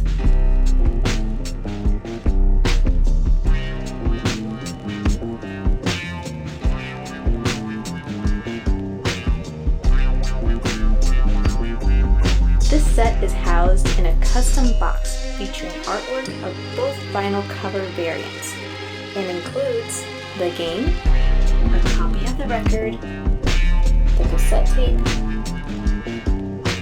and the CD. Supplies are extremely limited. And So I ended up putting those together, getting those out. And then what's crazy is, so the day the album came out, like, those things sold out. And I was shocked because I was asking like $250 for it. It was like, because you're getting the board game, the custom box. I had a custom box made that fits them. Yep. Right. And it was coming with there's 2 versions of the record. There's like 2 copies. There's like this copy that I have with me, which has got like the Pablo Pick it up. thing. Yeah. So let's see. So it's all Photoshop. So obviously there's some coke back there, but basically I got like a Colombian helicopter. I got the Hacienda arch, Pablo. I got his hippos, some coca leaves, and I'd made this just as like an artsy cover. But then because of the hippo thing, I went and I took a cover of an actual Hungry Hippos thing and then photoshopped it to look exactly like the Milton Bradley board with all the stuff on it. Right. And it picked up. Like people responded to that one. Well, yeah, like, because it's art. Yeah. It's not just. and it's also like Hungry Hippos. And it's People something, love seeing that shit. something tangible, something I have. Like, See, now, you know now when I what buy mean? the Hungry Hippos for my grandkids, I want to buy his shit. Yeah. Oh man. And I was shocked because I was like, holy shit! Like people bought those things, but it's also because it's kind of like that current scene is like you have to do interesting shit. Right. Because now everyone's got cassette tapes and records. Yeah, but that's what I'm saying. They want something that they can put up in their house, and it's they can touch it, feel it. Yeah. I spend money, and it's not only music, but it's art. Yeah. Right. And it's like handmade. Like it's like me and my wife made these things. Yeah, it like, don't matter. They're not like I produced them. Yeah, it don't Or matter. someone made them, or like I bought something off Temu and just stuck a sticker on it and Right. resold it kind of thing. But it was fun in the whole thing. It was an experiment, but like, damn, anyone putting out stuff, just be careful about what you get yourself into. Yeah. Because after I was like, oh, this ain't nothing. I was gonna do more of them, and I was like, no, that's it, 7. No, we need to find some people now to make them. Yeah, so 6 of them I sold, and then I had to ship those fuckers. And But then it's not the same as him actually making them. That's what people are looking at. Yeah. Right. It's a piece of art. It's not. Yeah. Right. It's not a fucking. well, and they're all different because each one's handmade, so they're all slightly different, and then also the fact that there's only 7 of them in existence, and that's it. Like, Right, I'm right. like, there's people who ask, they're like, will you It make might, some might more? be 8. It might be 8. I mean- don't know. We might need one for the studio, cause we think Hey. we need one here for We might display have it. to. Might have to. to display it. Yeah, Yeah, we'll make room somehow. let us know. We'll- It was well, one of them was, what's cool is the response. So someone went to people who had bought my other project, and then shipping's a pain in the ass. Just know whatever you. Yep. Shipping each one of those things was like $30-$40 fucking dollars because the size. It's not the weight. It's the fucking size of the box. boxes. Right. And the distance. And what was cool about the whole thing that just shocked me, and that's just because the internet, but one of the people who bought them was House Shoes. Yep. The Detroit dude who came up with Dilla and, Yeah. and Proof and all those guys. Yeah. Like he was one of the guys who bought one. And I was like, fuck, because I'm like, this name looks familiar. Yeah, he's OG. Yeah, Definitely OG. Michael Yeah, B. yeah. And I was like, holy shit. I'm like, I had to go back and look. I'm like, is this the real House Shoes or just some guy using that name kind Right. of thing? And I'm like, holy shit, it's the real guy. That's cool. That's fucking. He's It's- super nice, man. He like, talked to me about Anything it. hip hop, like I buy a bunch of shit now too Yeah. from different graffiti artists, whether Right. it's Canvas or things that they But I got shit there. We bought here for the. yeah. You know what I mean? It's just shit that Got an MTV boombox and tape. Yeah. That they somebody made. You know Yeah. what I mean? That's like the one guy. What's his name? Sicario. Sakari. That does you seen him? He does the statues like Ghostface. Oh, yeah. amazing work. Amazing work. Amazing work. Expensive, but amazing work. They worth it. They worth it. Yeah. And that's a whole other thing too. Is the time has gotten where like it's the people of our age who've gotten older and like are producing things because these things didn't exist when we were a kid. The closest thing I can think of is like MTV rap baseball cards and shit. Right. Like there wasn't Yeah. there wasn't like tons of like merchandise stuff. We Right. weren't, they weren't on that. Yeah, there was just T-shirts. If that, T-shirts. Yeah. Touring shirts and, Right. and if that. and stupid shit like a beer koozie with a Right, right. record label on it and Right, shit. right. Yeah, when they would send the promos, like I Right, got right. bags and nonsense Yeah. posters or whatever, but they weren't selling merchandise. No, and, Right. and the artists weren't making those things. Those were things not. they were coming out of factories and record Right. labels and shit. So, so doing that was cool. It's one of those things where at the end of the day it comes down to like I'm never doing any of this stuff to make money or a name. To be Right. honest, it came down for me. What was happening was I was starting to, I was getting older. I was like, damn man, I've been making beats for like a couple decades at this point. Got tons of shit, but I'm like, I gotta start putting this stuff out, man. No, of course, because you do. because God forbid something happens to you, that stuff might never ever come off a Ever hard come- yeah, drive Right. if someone can't get into that stuff. Yeah. That's your legacy. Yeah. So I was like, You know I what need I'm to start putting these things out now. Mm-hmm. And also I think being a record collector and a DJ, Mm-hmm. you kind of think about music differently. For most people, music is just simply a soundtrack to whatever they're doing. Yeah. But when you're into music, like sometimes if you look at your wall of records, you're like, holy fuck, man. Like that is art, and how many people in there are probably not alive anymore, right? Right. The only thing that's left of that person on this earth that? is like something they committed to Right. a tape machine that got pressed Right. on a record. Yeah. Right. Or how many people even took for that one project took to make that project? Yeah, it's not even just They're the not even musicians. here, right, All the right, engineers, right, recordings, the interns, right, right. all there's so many people involved, and like all that's left is like this like cardboard square Right. with some sounds pressed on a vinyl kind of And thing. you don't know. It could be when you're long gone, somebody plays it and they're like, holy Right. shit. Yeah. Mhm. And the shit winds up in a movie, Right. and then your grandkids get a check. Right. How many times do you see that like where a song comes back? Oh, right. Yeah. Well, we're now because of, not the world we live right now. because of TikTok and They just everything go else. back. Everything's, people are digging for shit like Right. I never heard of. Right, Yeah. You know what I right, mean? right.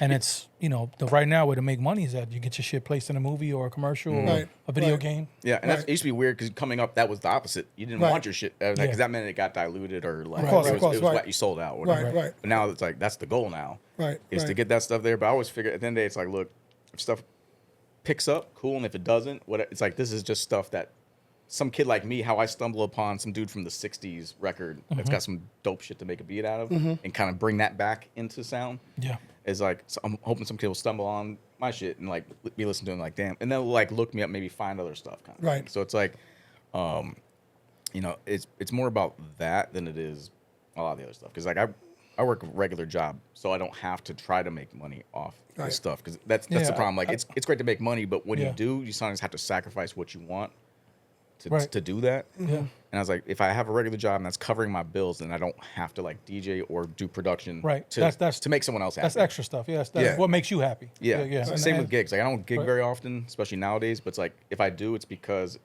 I wanted to, and it's because like the way the gig is lined up. Like Yeah. when But I you DJ do- Little Indies and You stuff. do vinyl sets there too at Little Indies. Right? I had not in a hot minute, just because I got tired of like trying to drag all that stuff out. Right. But I need to get back into that because that's not a problem. It's like I just need to do it. Right. Right. But like I like Little Indies because like they hire you to because through BMF. So BMF DJs there all the time, and when he's sick, I started becoming like his fill-in guy. Okay.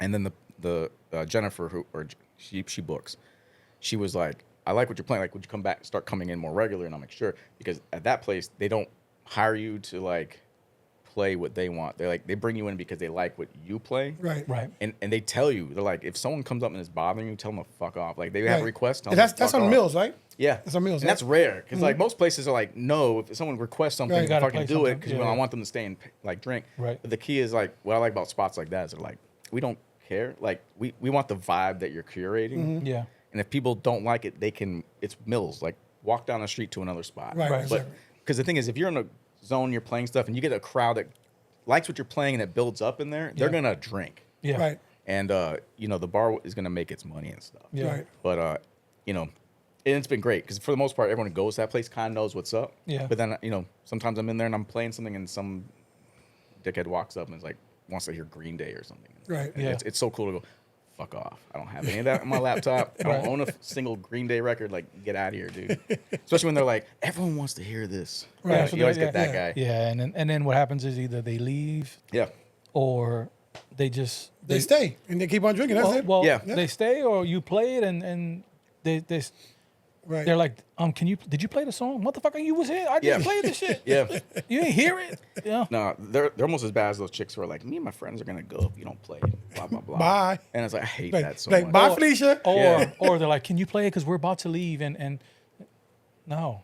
No, especially when it doesn't like flow. That's the thing. doesn't- Drives me nuts. Like right. I don't mind requests from like other DJs or people into music who understand how the shit works. Right. Because if you're playing something, they walk up and they go, "Hey, how about some like brand Nubian?" You're like, "Cool." Got you. Because I know where that coming up, I can fit that in somewhere. Right. That's not Right. gonna throw off what Right. I'm doing. Right. But like literally, I got asked for like a Nicki Minaj thing in the middle of an old school set. Like some young girl, she's like, "I want to hear Nicki Minaj." I'm like, "This is an old school night. Like I'm Right. I'm playing mainly like Take 80s, your 90s Nicky shit." ass out of here. She's like, but she's kind of old school. I'm like, fuck. I'm like, no. And then, and the thing about those people too is like, who cares, man? Because like, to be honest, everyone else is part. Like, it's different if there was nothing happening, but when you got people out there dancing and Right. partnering with what you're playing to, it's like I don't care about the one person. Yeah, Right, right. You can't make everybody happy. I'm not an iPod. Yeah. No, right, I'm not right, a right, right. jukebox. No, I hear it. We're being paid to use our experience Right. to curate this environment. and Right, shit. exactly. So Exactly. you just gotta trust it. And also, like, man, these kids, they want to hear shit they're so familiar. It's like relax. Listen to some shit you've never heard before because you'll probably hear something you like. Right. Well, or And learn some shit. you'll hear the original where they took it from. Right. Yeah. Oh, For sure. I mean, back in the day, that was like the whole Montel Jordan effect, where Right. you'd play like children's story, and some asshole would be like, "I want to hear the original," and you're like, "What do you mean?" They're like, "I want to hear this is how Montel we do Jordan. it." Yeah, Yeah, that's not the And it's like, no, sir, that's wrong. Real quick, let's get to the sponsor real quick. Yeah. Today's episode is brought to you by Old School Tattoos from Kissimmee, Florida. Your mic's not on? Yeah, your mic's not on. Turn it. It's brought to you by It's not on. What happens when you're absent for a while? We forget to plug back the microphone back on. Is it not plugged in? No, plugged it's in. not. It's plugged in. No, it's not plugged in. No, we moved the microphone. Oh yeah, we moved it. We moved the microphone because he wasn't here. He's been absent. Oh, that's right. He's been in detention. He was on suspension, out of school suspension. But let's go into some games then. Before the games, let's go Oh, yeah, the we merchandise give it bag. Oh yeah, yeah. Little gift for Hell you. yeah. Little something. Oh, thank you. Actually, I got some stuff for y'all. Oh, okay. We love gifts here. Hell yeah. So let's see. So a couple copies. So with the Escobarian Hippos thing. So with these, what I started on the other record when I kind of continued here is like a lot of these things will sometimes come with like some sort of sheet with something on it or whatever. So I started doing vellum, like the see-through architecture type paper. So on the Aliens project I did, I was like, I wanted something that looked kind of techy. So I was like, I didn't want paper. I was like, let me get that see-through looking stuff. And I printed some stuff like the track list and somewhere where I could sign it. Because that's the other thing too, is like a lot of people sell records, but they don't personalize them. But since I'm producing in mass numbers and I'm generally putting a lot of work in these things, I'm like, fuck, I'm going to sign majority of these things. So all of them have some, like this one, you can kind of see. It's like kind of see-through. It's got like Pablo there. Yeah, dope. It's got the technical data of a hippo. Right. I was like, that kind of shit. So I was like, let me put some shit like that. There's, the coca leaves in the corner. And then basically I number and sign them on here. So there's that. And I also have some promo copies for you guys to give out. We appreciate that. But yeah, man. And it's like, it's a straight up, it's a clear. Nice. Look at with that. the purple splatter. Nice. So, and that's the other thing nowadays too. That's also cool, man. There's a million options. Right. Yeah, A million things. when you get stuff pressed up, yeah. Yeah, you can kind of do a lot of shit. Like my Aliens one is like black and red, Okay. like because those are the colors of a lot of the stuff that's in it. Right. Shoot. Dope. Nice. Thank you very much. Actually, I'm gonna have mine signed though before you Yeah, leave today. yeah. I brought a Sharpie. I got one too there. I'll get on that. Yeah. I got some more down here, man. Nah, you charge him for his. But, Yeah, he's been absent. but yeah, no, and thank you guys, man. I appreciate it, man. No, we appreciate the you, shirt, man. so, yeah. Stuff like that.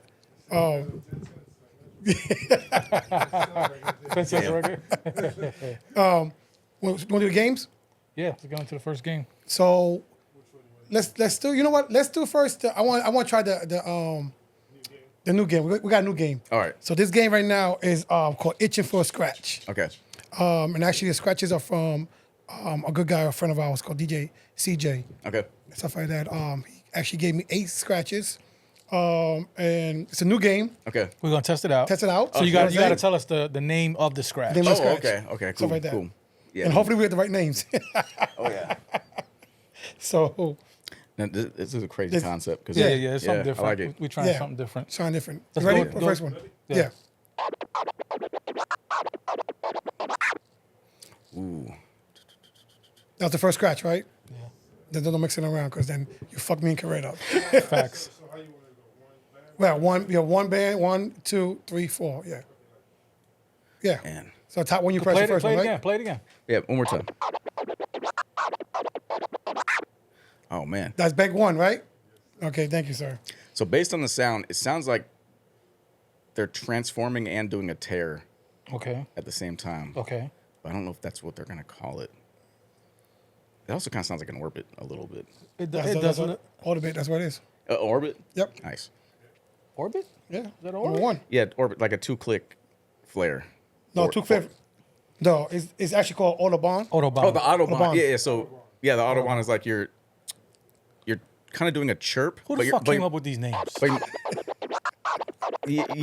You hear it now? Now you so hear it's it? like it's Yeah. like chirp, and you kind of scroll Like drag forward, it? chirp, Oh, chirp. drag- You're like, drag. So you're kind of like, like Right. you're moving through the sound, but like you're doing You're little, dragging the record a little little bit. yeah, Yeah, okay. Right. throughout it. The one, yeah, that's right. You're right. This one you showed me. Yeah. Let's go to the second one. I never get the names. Like, people just be making shit up Yeah. for them. But yeah. Number 2. Oh. So it's either a baby or a Yep, fork. you got yeah. it. All right. Number 3. That one's easy. Chirp. Yep. Chirp. Yep. Number 4.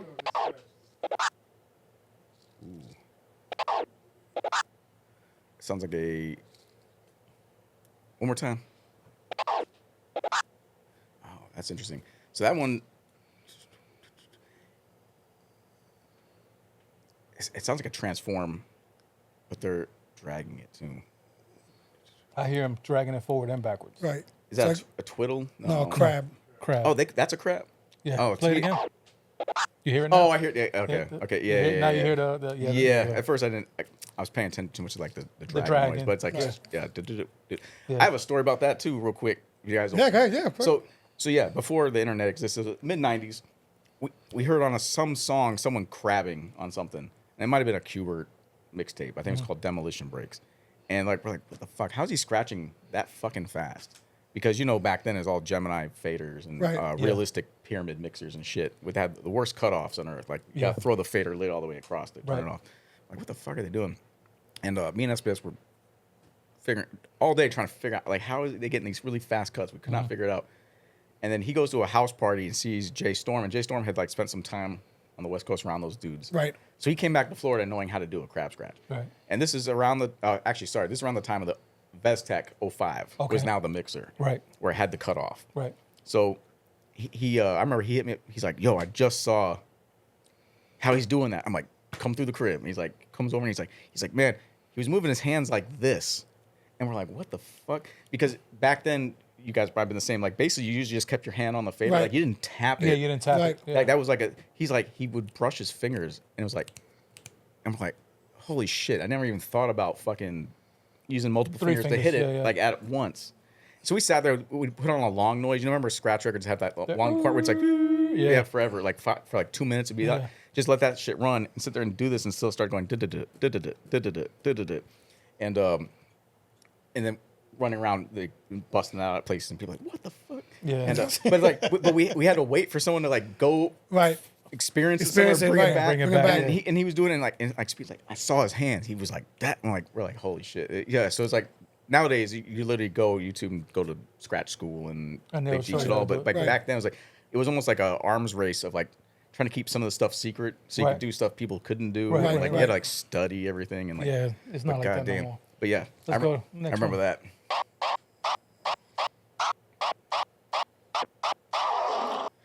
So that's either like some forwards or a transform, depending on. You on 5, right? Yeah, That should be stab. Stab.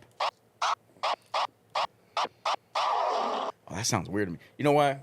Is he doing them on like a turntable, or is that done on a Pioneer the platter thing? Like, not the platter. Controllers. controller.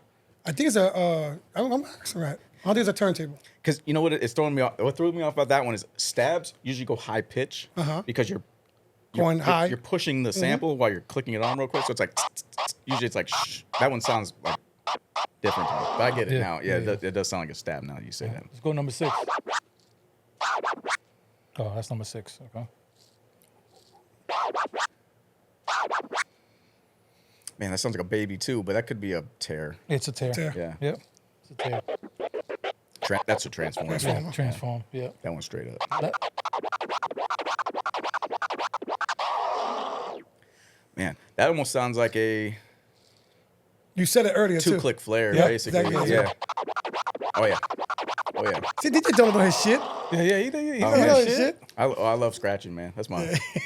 Now I'm a little bit behind with like the current, like some of the current shit kids do, because a lot of times all they're doing is stringing together like 5 or 6 things into a new thing and then Right. giving it a name. Yeah. But at the end of the day, like most scratching is like maybe 6, 7 basics. Right. Like all these things here are all like the Right. foundational shit. Right. It's like Right. forwards, transforms, chirps, flares. You put all that stuff together into new. Like the Autobahn is really just like a transforming chirp Right. that Right. you're moving around, but it's like what people don't get, it's like it's its own language and shit. That's the other thing too. Is like a lot of times people always go scratching. It's like, what the hell? You're just doing this. And it's Right, like, it's a language. yeah, it's Right. like no. It's very technical. It's very it's almost like playing an instrument. That's one thing I do like about it. It's like everyone scratches differently generally. Right. Like it's kind of like your voice as a DJ. Like everyone's got there's certain sounds you like, certain cuts and sounds you relate to people and things, and like everyone's got their own slight variation because we're all slightly different in our hand movements. So everyone gets their. Unfortunately for kids that go to school, they all tend to sound like whoever teaches them. Yeah. Because they didn't have to experiment to get to that sound where you kind of get your own way to do it. But it's like it's super underrated. It's more common now, which is cool. Right. Like there's huge scratch communities. And Right, stuff. no, definitely is compared to back in the days. Yeah. But Like just that. You want to play some samples? Yeah, do samples. We'll play 4 samples, All right. which I know you love this part. Name the name of the group or the artist who use a sample. Some tracks use multiple. I'm looking for a particular person. All right. In the game of Caress Mine, he don't give a fuck. There's so much pressure, guys. Let's go to the first one, okay? The motherfucking saga continues. All hell of those believing in the real game. It's NWA, but at the oh man, is that on Zakin for Life? No. So the movie soundtrack, I'll give you that. Oh shit. We're talking about like where the piano came from. When the actual is a sample completely. That was a sample completely. Yeah. Oh The shit. bass line, everything. Man. Shit, I'm not gonna have an Throw it answer. in. All right. Play this. Belly. What's that? Oh. DMX, Method Man, and I'm missing somebody. Nas. Yeah. I don't know. What movie is that? Belly. Belly. Yeah. Oh. Belly movie soundtrack. Damn it. Yep. All right, let's go number 2. Stop it.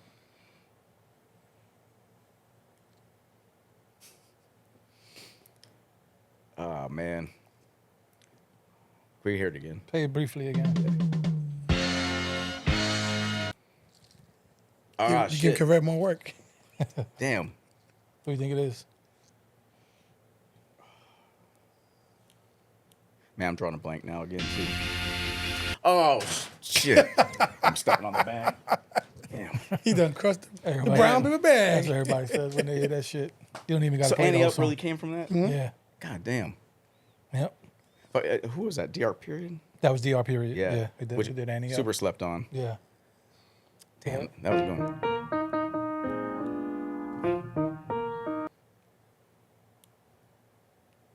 Man, you guys are hurting my feelings with this stuff. Man. It's like, you know, it's funny. filtered I it. just saw a video Slowed it down, where yeah. someone did that breakdown of Yeah. The way survival of the fittest. Yeah. It's like, and that it's almost impossible to figure out where Havoc gets a lot of his stuff. Havoc does an amazing job Yeah. chopping up samples and being creative. Wise. Yeah, I mean, just simple shit. Right. You don't Like- think so? You know, people don't think, and I don't think Havoc does not get the respect that he definitely needs. No, Wasn't really Prodigy the producer in the beginning? In the beginning, Prodigy was actually. Did you ever read Prodigy's book? yeah, which is Amazing book. crazy book. Have you heard Amazing. the audiobook where he's reading it? Amazing. Which is that part's I nuts. read the book Fire. and I listened to the fucking Yeah. audio. But yeah, you know, like Prodigy says, so people don't know, Prodigy was actually producing. Havoc was rapping, and they just wound up flipping roles. Prodigy taught Havoc, and then Havoc just took it to the next level, and then Prodigy took the rhyming to the next level. Yeah, he I mean, he's responsible for really. I mean, people had dark production, but that dude really created a specific lane lane, of that, and, yeah. and his snare was like a gunshot, like that. Yeah. Those snares in that Bap, time, bap, bap, they're bap, so bap. fucking strong. Yeah, yeah.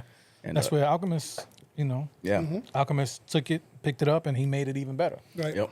You And- know? which is that's the weirdest combo too when you think about like Alchemist, who he is, and then Right. Mobb Deep, like two completely different like people, Right. different backgrounds. Yep, completely But, different like, backgrounds. coming together. Yeah, amazing. And, Another amazing producer. I saw him when he was a kid. Alan the Alchemist. Yeah, when he was in the Hooligans. Yep. Oh, okay, yeah. Yeah, my first concert as a kid that I got to go to. I was like 16. Yeah, I went to the Black Sunday tour when Cypress Hill dropped Black Sunday, and it was Cypress Hill. It was House of Pain, Funk Dubious, and the Hooligans Okay. were the openers, and this was up in Canada, and it was at a not skating, like a ice rink, Ice skating like rink. a hockey fucking rink, but the ice wasn't there. Some Like, real, that's some real Canadian shit. yeah. Right there. So they built the stage kind of like on the stands, and then the Right. entire audience stood in what would The be ice rink. the ice rink. Right. And I mean, that bitch was packed front to back. Wow. And it was, I mean, it was like in so much like weed smoke. That shit was like smoked Yeah, I'm completely sure it out. And I think bro. if you do that concert now, it'll be packed. Oh yeah. It probably would. Yeah. Yeah, still because Yeah. like everyone knows some of, especially like between House of Paint, like everyone knows Jump Around, and Yeah. then Cypress Right. Hill's like they've crossed over into like lots of communities, like they're not just Yeah, they're hip-hop. doing festivals and shit. Right. Yeah, they're doing Right. skater shit and like Yeah. hippie Right. shit, and like because of that weed shit, they're all like Yeah. in a lot of different environments. Yeah. But yeah, anyway, so I remember seeing Alchemist as a kid, and when I ran into him in person, I was telling him about that shit. And he's like, oh shit, man. It's like, damn, Yeah. somebody 'Cause remembers he was that. a kid. I remember he was like a little kid Yeah, on he stage. was. It was Yeah. him and the dad. His dad's an actor. The other guy, Scott Kahn. Scott Kahn is the other guy in the Hooligans, whose dad is Jimmy Kahn. Oh, okay. Or whatever his last name. James Caan, I think. it Yeah, was. James Kahn. James Caan, yeah. From The Godfather. Yep. All right, let's go on next one, okay?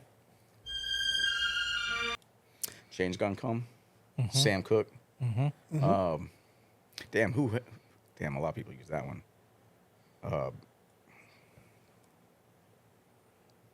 Shit. But it was something that stuck out. Yeah. It was the first thing you heard on somebody's project that Oh man. Spit out a name. some people say they top 5. Yeah. It might be top 5. Spit out a name. Damn. I'm gonna after this session, I'm gonna be real pissed, bro. Because I'm gonna like probably go to my phone and it's gonna pop up on my Spotify or some shit. Damn. Nas? No. Yeah, Nas. Was it Nas? Yeah. I thought so. Nas I'm intro. sure. It was the intro, yeah, for his album. Yeah. That Sam Cooke though is my favorite. I love that shit. That's an amazing song. Change Gonna Come is amazing. Yeah, amazing song. Yes. Definitely. He good. He did 2, I think, what, 2 out of 4? Yeah. Yeah, that's not bad. It's Not bad. It sucks, man. Somebody had that Let's samples go. Let's all go the time. next one. Let's go next. I'm literally one of those people where I'm constantly somewhere and I'm like, so and so used that. So and so used that. I have that drum break. Like Yeah, it feels like when you're when you're I'm on the spot, like it's like it happens to everybody. Yeah. Yeah. Happens Well, to Corrett's going some cards. I'm asking you a question. Yeah. The event from scratch, is that your event or are you part of that event? I'm a part of it. DJ BK Sloan, Jose. He's a DJ from up north who's down here. He was the one who started putting it together, and it's a bunch of us. So it involves the Donut Shop, which is Right. if you've never been there, it's a record store. Record store in Orlando. Orange and 50. 50, yep. Right in downtown. The guys who run that are like straight up DJs and like record digging dudes. Yeah. Right. Brooklyn, Right. Spreadsheets, Kurt. They they're always looking for events, and there's been scratch events off and on in like Orlando's time period, but there wasn't anything going on at the time. And he was like, I think it was during COVID, and he's like, we should get some people together like scratch, because like if you're a DJ and you scratch, like you're at home practicing, but the problem with that is you end up doing like the same shit over and over. Yep. Like putting the same beats, you do the same cuts and the same work. Like you just have like a routine you fall into. Yeah. And one thing I missed was in the 90s and the 2000s was getting up at someone's crib, hanging out, and like just scratching for long periods of time, because you see other people do stuff, you pick Yeah. it up. Yeah, yeah. There's a bit of a friendly competition of trying to out-scratch the next person. Right, I mean, right, that right. doesn't happen at home. So yeah, he started throwing those together. So they happen every couple months, and we set up like 3, 4, 5 turntable setups. Right.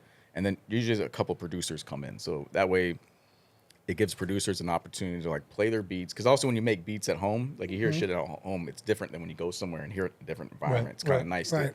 How's it sound on a different system? How's Yeah. it sound in a different room? Letting people hear stuff that they haven't heard because you haven't put it out. Right, right. So it's an opportunity for producers to get up, do their stuff. It gives us like sounds we're not used to, you know, because you sometimes have certain instrumentals that are your go-tos. Like I'm going to scratch, I'm going to throw this on. Right. So it's a good little community building type thing in that regard. It's like you meet a lot of different producers. A lot of people come hang and just watch. It's open to different skill levels. Right. Which was the other thing. The idea was not trying to make it where people felt intimidated to come out, because like you're trying to get people into it. Right. So anyone can come out. So we get everyone from like turntablists to like someone who's never touched a record, and we let them get on and mess with it. Because I think too, a lot of people want to try it, but they don't not around it, Yeah. have the opportunity, or And then like, they're not going to just buy equipment if they're not sure. exactly, Yeah. or they're scared to do it, kind of like to look, because I don't think anyone starts off scratching good. Like everyone's almost, absolutely it's not. like you have to be almost whack at first, because like it's the technical part. Like I got to learn how to move a record and then move a fader Yep. independently to produce these sounds, and it's not just. It's almost like everyone comes up and goes. Right. Yeah, it's like back in the day when you used to tap your stomach or tap your head and rub the it. one thing you hate when you Yeah. in a room, in a living room or something like that, watching TV, where your wife, your partner, whatever, and a DJ scene comes on and they have to say wiki wiki wiki. Yeah. I'm like, shut the fuck up. Yo, that and you guys' wives might be the same, but my wife is so annoyed. Like anywhere we go and there's a DJ, she's like, Yeah, wiki, she's like, wiki. he sucks, huh? I'm like, Oh, yeah. I'm not saying that. I'm like, you just, that transition wasn't good. That scratch was weak, Yeah, I kind of try to, and it's hard to have a good time when you go out because you love it so much and you care for it. At least me, I care for it. Yeah. You know what I mean? And when people, it's like, damn, this dude's getting paid all this fucking money. Yeah. And this, you know what I mean? Mm-hmm. And I'm sitting here eating fucking buffet. Yeah. And this dude is making all this fucking money, and this is a hot mess. No, it's not easy, man. It's no, not easy. and because a lot of times it never gets represented well on TV. Like a lot of times when you see a DJ on TV, like you'll look at the back and see there's no fucking cables. Nothing's connected, or the turntables are turned the wrong way. Yep. Because they don't know how to like set them up the right way, Right, and right. Or the song that they're playing in the background doesn't match the label on the fucking record. that. I hate that. I know it sounds crazy. Yeah. But at least just put it a white label or something. Just, you know what I mean? Right. Or the DJ's moving, but there's like nothing happening in the soundtrack. Like, it's like They're turning knobs. And, yeah, nothing's EQ. Man, Juice, which one of my favorite movies. But like that was one of the things I loved as a kid, was like seeing the DJ GQ scenes where he's like he puts on the fingerless gloves, which in retrospect as a DJ is like, what the fuck are you doing with the gloves? Like, The one who made the glove magic was popular back then was Mr. Magic. Yeah. Remember He had the white glove. He had the white glove, yeah. Yeah. But yeah, it's funny he put on the fingerless glove. But I think it was like I would have to put it to like a mental thing where some people have to have like something to make them feel comfortable when they DJ. So maybe that was getting the right frame of mind. This thing, yeah. But he's sitting there doing the routines in his bedroom kind of shit. And I'm like, at the time I thought it was dope. Going back watching it, it's mad funny because I'm like, that ain't happening. Like he's doing scratch shit, and I'm like, that's not what's happening in the thing. Yeah. Because the audio is somebody. Right, it's Scratch. DJ Scratch, Scratch, yeah. Scratch. Like Scratch did the actual audio that he's like miming to. Right. But it's like that's the thing that you get deeper into. You start seeing that. I think the battle scene's even worse. Yeah. Oh, it's not even close. Like he's doing stuff that's not happening. The air. Yeah. I'm like, And then he's like, he had the motions down. Yeah. Pause. But and it's like that ain't real because that shit ain't skipping for all the bullshit you're doing. Like back in the day, battles had skips. yeah, the shit with the table was shaking like a mug. I mean, fuck, you guys just remind me. Do you guys ever DJ at AKA Lounge back when? Oh, absolutely. Back With when- the hanging the shit. hanging turntable on kitchen? chains? no. What did you do? I did it before that. He did it in the kitchen, but after that, when they put the shit on the stage, Yeah. I hated that fucking. Yeah. It was Yeah, it I looked never it did looked that. it was a dope concept. Like, But- which I think makes sense if you're like a mixer. Like if it's like a house party and you're Yeah. just mixing. Yeah. But like anytime I had to do a gig in there and I was like, you start scratching and the goddamn thing starts Swaying. fucking swinging. And Yeah. you're like, what the fuck It was is the this worst. shit? It was the fucking worst. Oh, All right, but let's sorry. go into this Yeah, next you just game. remind me of Shoot that shit. designer. Yeah, Yo. it's gone now. So That shit is funny. all right, this game is called Hip Hop Trivia. Not sponsored by them at all, but we dig the game, so fuck it, we give it a try, right? So you got to finish either the lyric or answer the question, right? All right. All right. Finish the lyric for this one. Lottie, Dottie. We like Stepani. Okay. We don't cause trouble. Right. Nobody. Who? This one's a little bit tricky. Yeah. here. So who did BDP diss with the infamous track "The Bridge Is Over"? Shan and the Juice Crew. The Juice Crew. Yeah. Right. That's what the one they were looking for. The Juice Crew. Nice. Most people would just say MC Shan, but he was actually dissing everybody. Yeah. Which rapper calls himself Escobar? Nice. Yeah. What was the name of the first song that Tupac appeared on as a rapper? Oh man. That was a good one. It wasn't a Tupac track. It was a Digital Underground track. Yep. And what was it? Shit. Do What You Like? No. Nope. Before that. Shit. Not the Kiss Me, I'll Kiss You Back. Nope. Not that. Still before that. Fuck.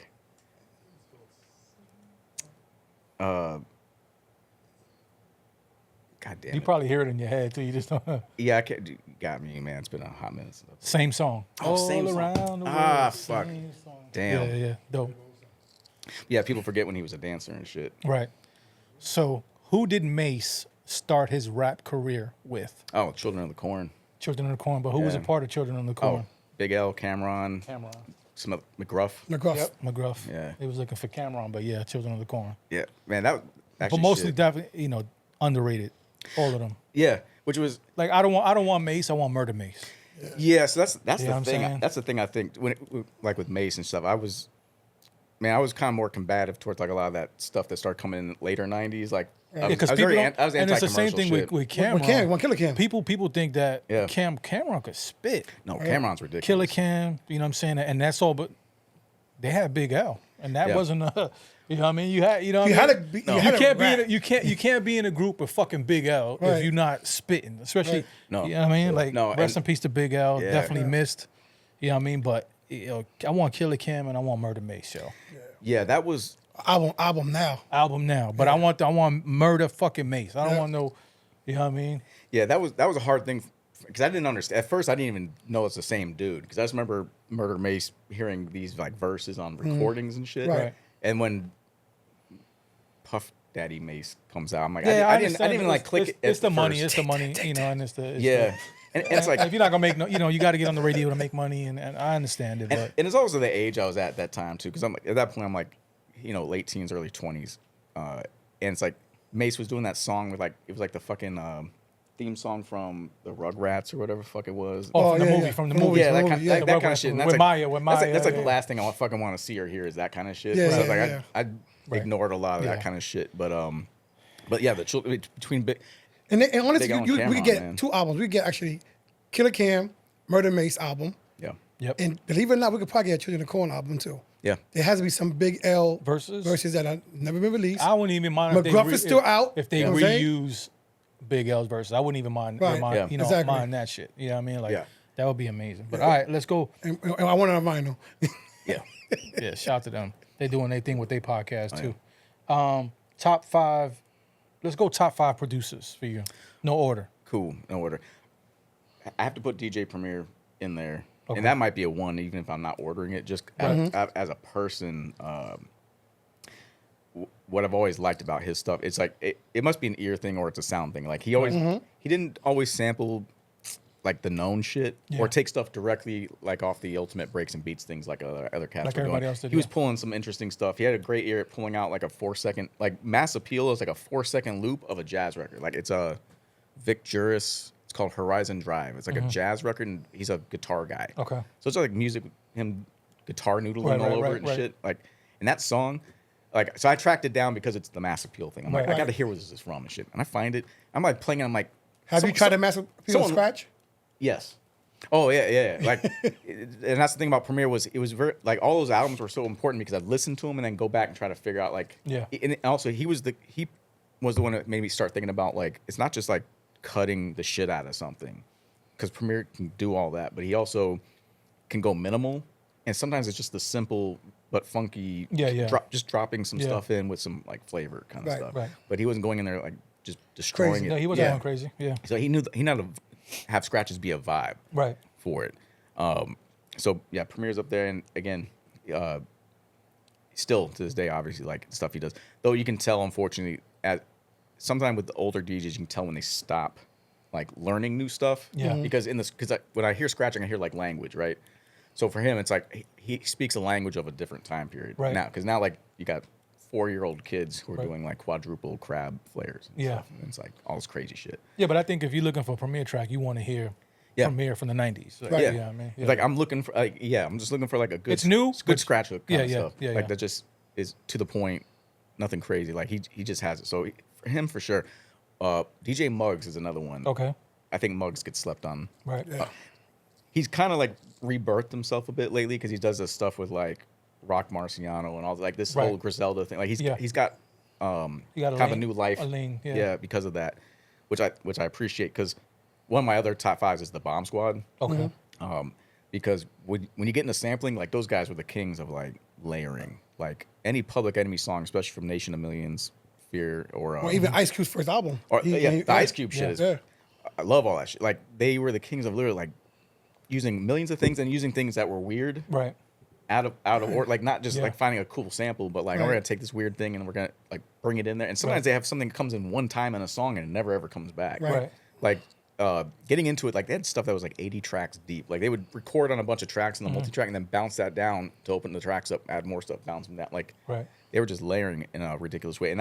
And Muggs to me is the second generation of that stuff because the early Muggs stuff, Cypress Hill stuff, is like weird samples, or not weird, non-traditional what people were taking. He was taking odd stuff, but if you listen, there's like all these layers of stuff happening, like people talking and crowd noises and other things, like especially in the early Cypress Hill shit, like it's very dense, like when you listen to it, but it's not dense in a way that sticks out and makes it hard to listen to. It's like subtle denseness. So, and that's always been an influence on me. Is like I try to sneak stuff in and do stuff like that, or try to layer differently. So you got Premier, Muggs, Bomb Squad. The problem with this thing, so I'm gonna skip a few people, because everyone says Dre, Kanye, like you know, some of these are typical. Dre is almost kind of like you have to, because that dude's changed production so many times in so many different ways. His early shit, changed careers. I mean, his early shit is very Bomb Squad-ish. He was very heavy, like all the early NWA stuff is heavy on that leveled stuff. Right. But then he sampled a lot of shit earlier. Big sampler. He birthed the whole G-Funk thing, and then the more modern Western sounds. So, but it's almost too easy. There's other people. I'd like to talk about E Swift from the Alcoholics. Okay. I loved the Alcoholics when I was younger. Okay. Because they were a West Coast group that had a East Coast flavor to them, and his beats were. Everybody thought they were different. But like Cypress Hill too, everybody thought they were from the West Coast. I mean, from the East Coast. From the East Coast, yeah. Yeah, everyone thought they were East Coast dudes, and I kind of like that sound of like mixing regional shit together. They get the best of both worlds. I think. Damn, last. Man, that's a tough one, bro. Maybe I'll throw another, like probably not to mention, but Easy Mo B. Oh man, like you don't even gotta say no more. I said like goddamn, like there's stuff he has out. I still don't. We don't know where it's from still. Like Flavor Near, I think might have just been found out. I think he released it. He just he it was like the tail end of something. He recreated it on the SP. SP, yeah. If you follow him on IG, every once in a while he'll take out some shit on the SP and he'll show you how he made it. Oh, it's like it's where Premiere does those ones where he puts the like floppy that in. On YouTube. Yeah. Premiere's a little bit more fancy with his shit. Yeah. I mean, shout out to Premiere, but Easy Mobile will be in his basement. He'll take out dust off the SP 1200. He'll pop the disc in and he'll play each sample and then play what. First he doesn't let you know what it is. Yeah. He'll just start hitting pads, and then when he plays, he's like, oh shit. And that was like he was really good at picking different shit and then making it something. Yeah. Damn, I also want to say he produced that Lost Boys track. Lifestyles of the Rich and Shameless, whatever. That one, like, it's crazy. I don't know, like, I'm always been trying to figure out what that main thing is. It's like, it's weird. But I appreciate people like that from a production standpoint, because it is easy. Me personally, I tried to either do a lot of chopping to hide stuff, or I'm pulling from, especially on this Escobarian one, like the production's more simple on that, but it's the lane that this was made for. It's that modern style of like where it's more like a loop, like they like to rhyme over loops, or stuff that's not complicated. Okay. So for my angle there, if I'm not going to do heavy chopping, like there's some chopping in there, but if I'm not going to chop something up, I got to find something that's obscure or is international that no one knows. So that in that way also too, they're not going to come out. Clear, Man. right. Like there's stuff on there that aren't not even on Discogs. Like the stuff I sampled, I keep an eye on Discogs. Sometimes I'm like, does anyone have this sample yet? I'm like, look on Discogs. I go to who sampled and make sure. Because sometimes you run this on. It's not about. There's just so much shit out there. Yeah. You're going to end up sampling something someone else sampled. But the key is like, how do you make it your own? The key is not to be influenced to do the same thing. So I try to not listen to too much modern stuff because I don't want to be influenced by it and kind of lose what makes me different. But also you got to pay attention a bit to see what what's going on. Things are doing. But all right, so let's go. Top 5 DJs when you first started DJing for you. Jazzy Jeff. Okay. Gotta be number 1. Probably the most well-rounded DJ ever to exist from a technical standpoint, from a party rocking standpoint, from a mixing standpoint. The dude's like literally the entire skill set. Tony Touch. Okay.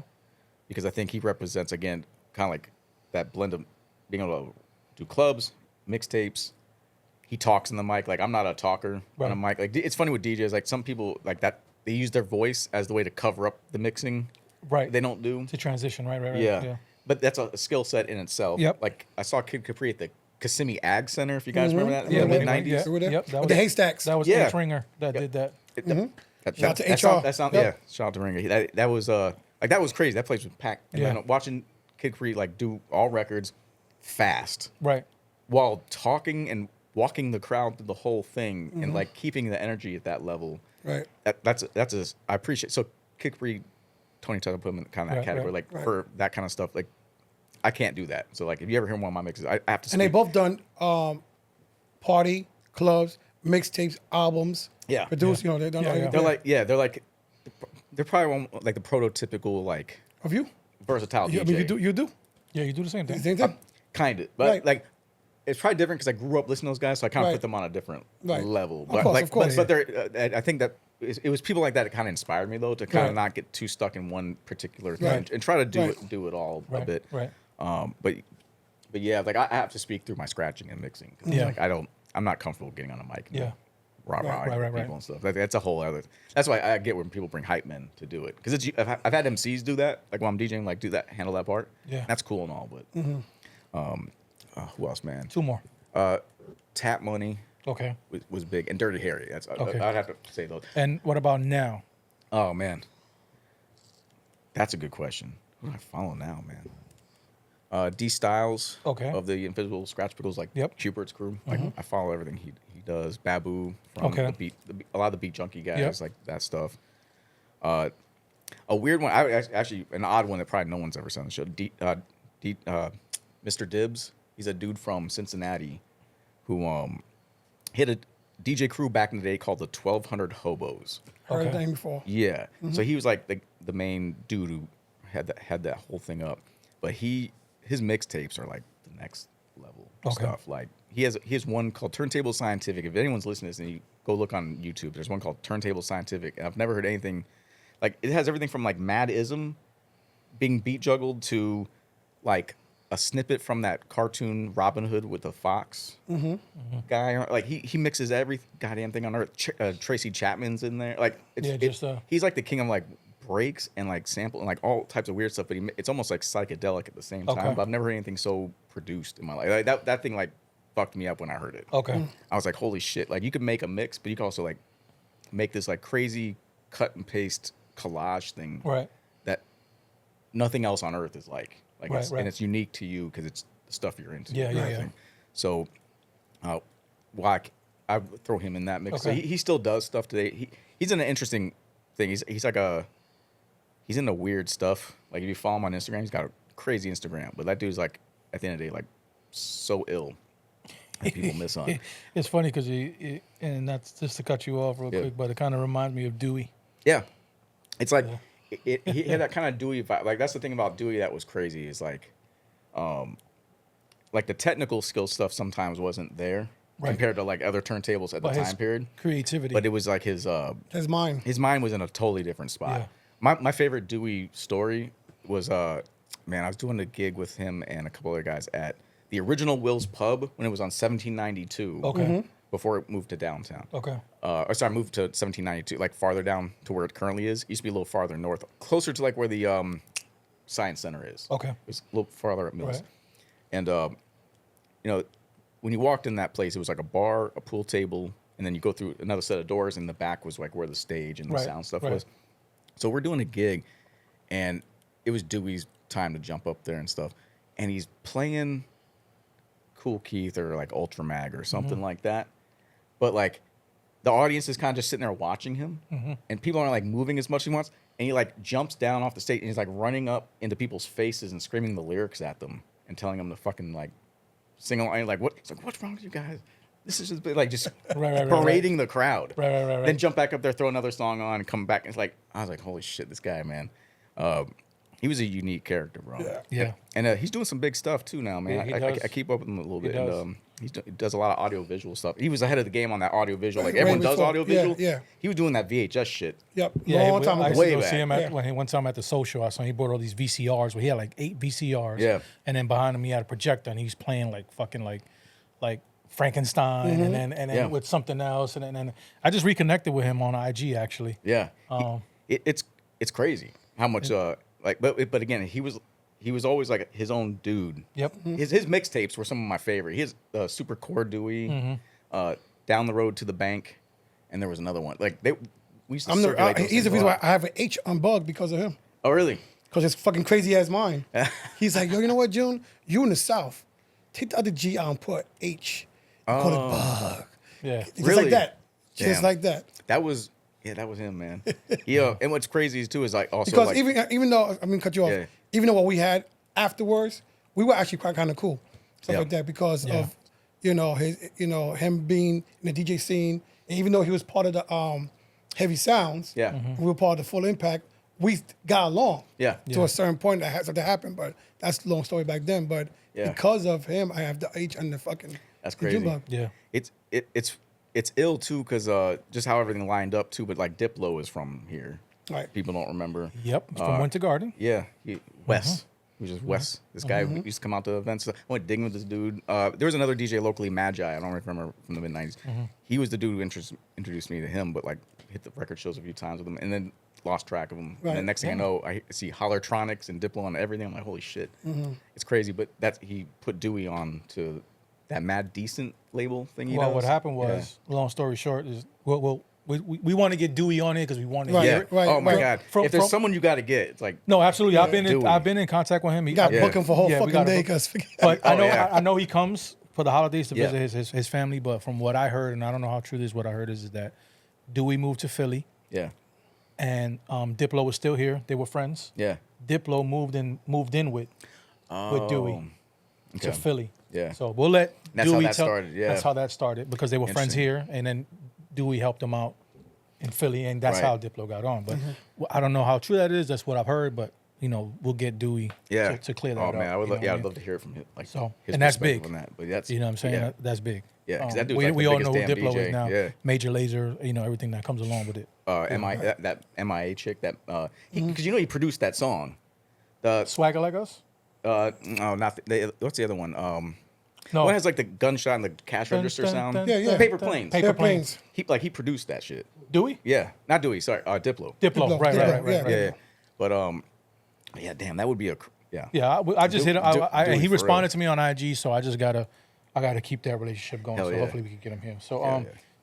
real quick, just a quick run through. Yeah. Top 10 albums that run if you need to drive from here to New York that you would listen to. Oh man. All right. Probably a mix of shit depending on like. Doesn't matter. Yeah, Any genre. It had to be a max. It's for you. You Oh, driving. damn, man, that's good. Damn, that's a lot of stuff. You got a CD changer in your trunk. You can't get out.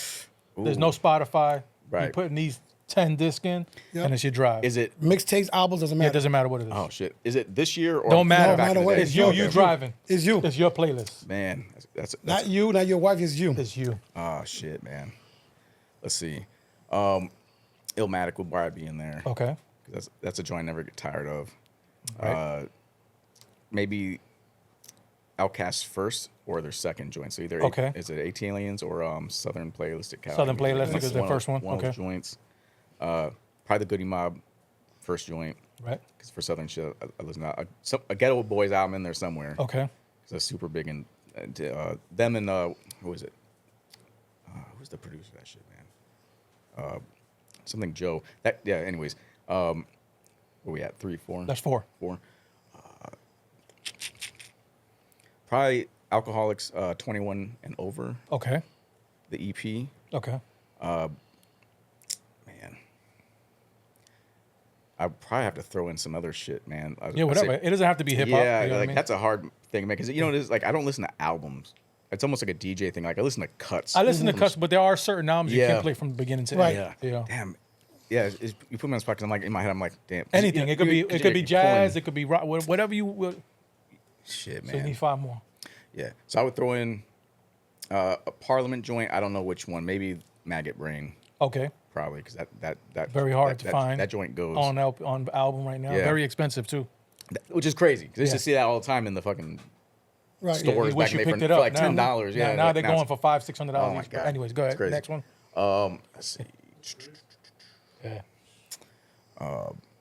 Maybe Ready to Die too, man. Okay. Because I'm looking for albums that kind of like have a lot of different sounds to them, Right. So I don't get bored of them. Right. That's 7. And then let's see, last couple. Shit. I would say Main Ingredient. Okay. The R&B group Main Ingredient. It's been a long time. That album.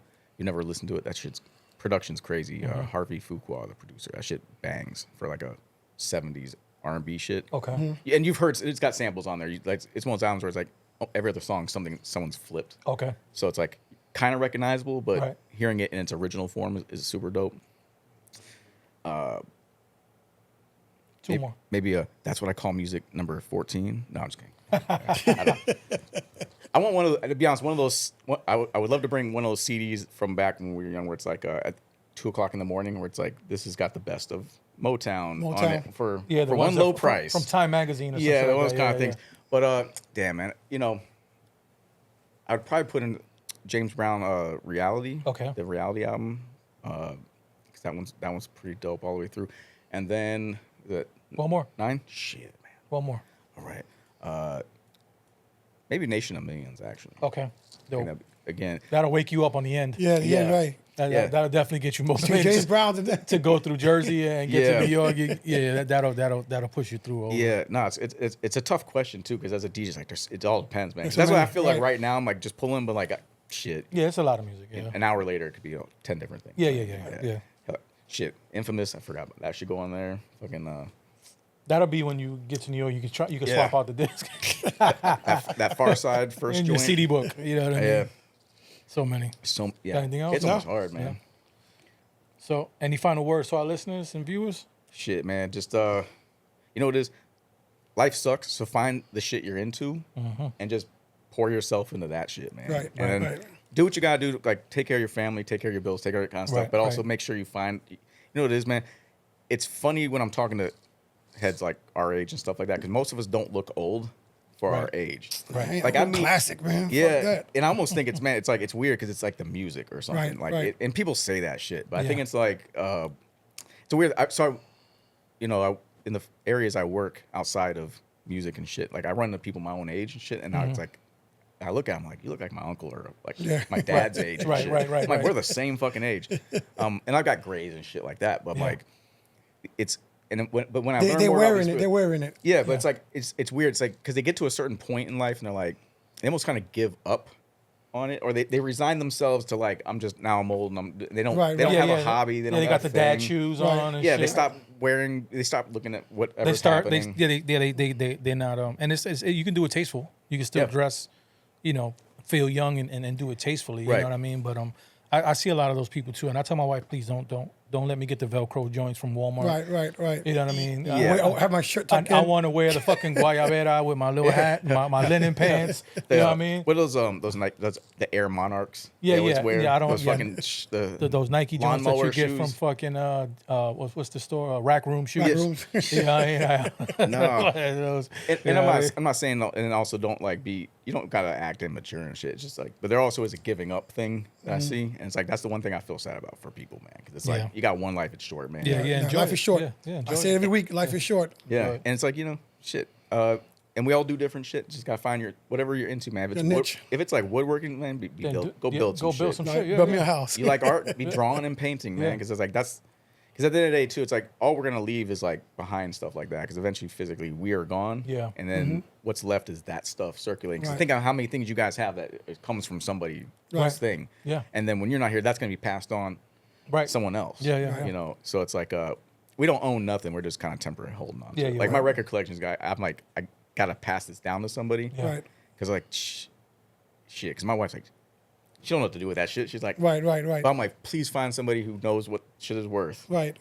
That's what I tell my wife. Don't sell too. this shit cheap. For less than this. Yeah, Right. less than this amount. Yeah. But and you find somebody eventually. So. How can anyone book you if they want to book you?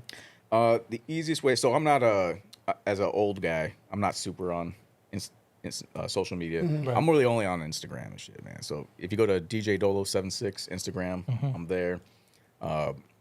You hit me up on Facebook, I'll never answer. Like that shit. I created that shit mainly so I could buy, Instagram ads for like my kids and stuff. Right. But I'm like, I'm never on there and shit. And to be honest, I'm pretty low key in most ways. The other thing, or ask around. Someone probably has my number somewhere. I don't mind people reaching out to hit me up for stuff as long as it's not bullshit. Right.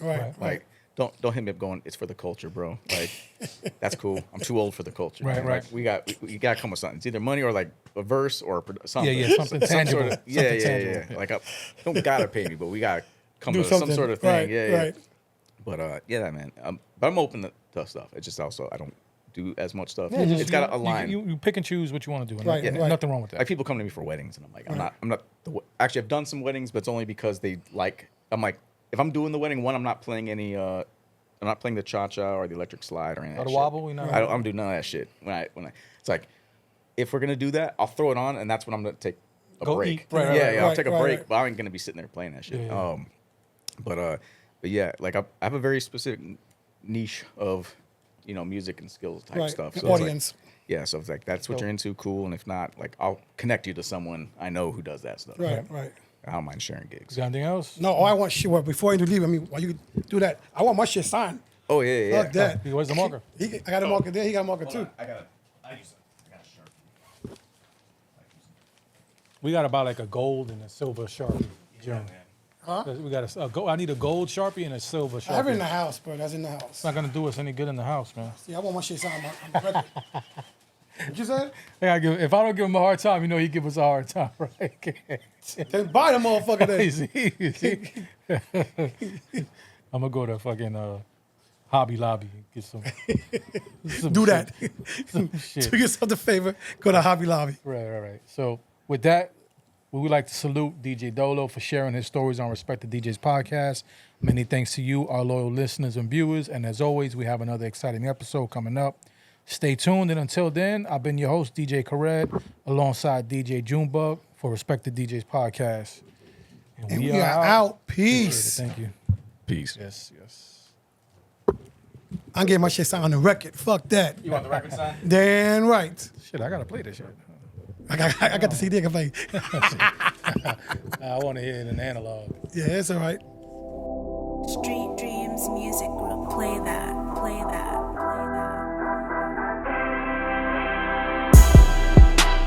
DJ Fader, whose early influence since the early 90s has been a cornerstone in shaping Tampa's hip-hop and DJ scene. From his groundbreaking mixes to his innovative scratching techniques, DJ Fader's contributions have set the standard for creativity and excellence in the local music landscape. His dedication to pushing boundaries and nurturing emerging talent has not only defined the sound of Tampa's hip-hop, but also established him as a legendary figure whose impact is still felt today. Through his visionary artistry and relentless passion, DJ Fader has left a mark on the culture, inspiring a new generation of artists and DJs to follow in his pioneering footsteps.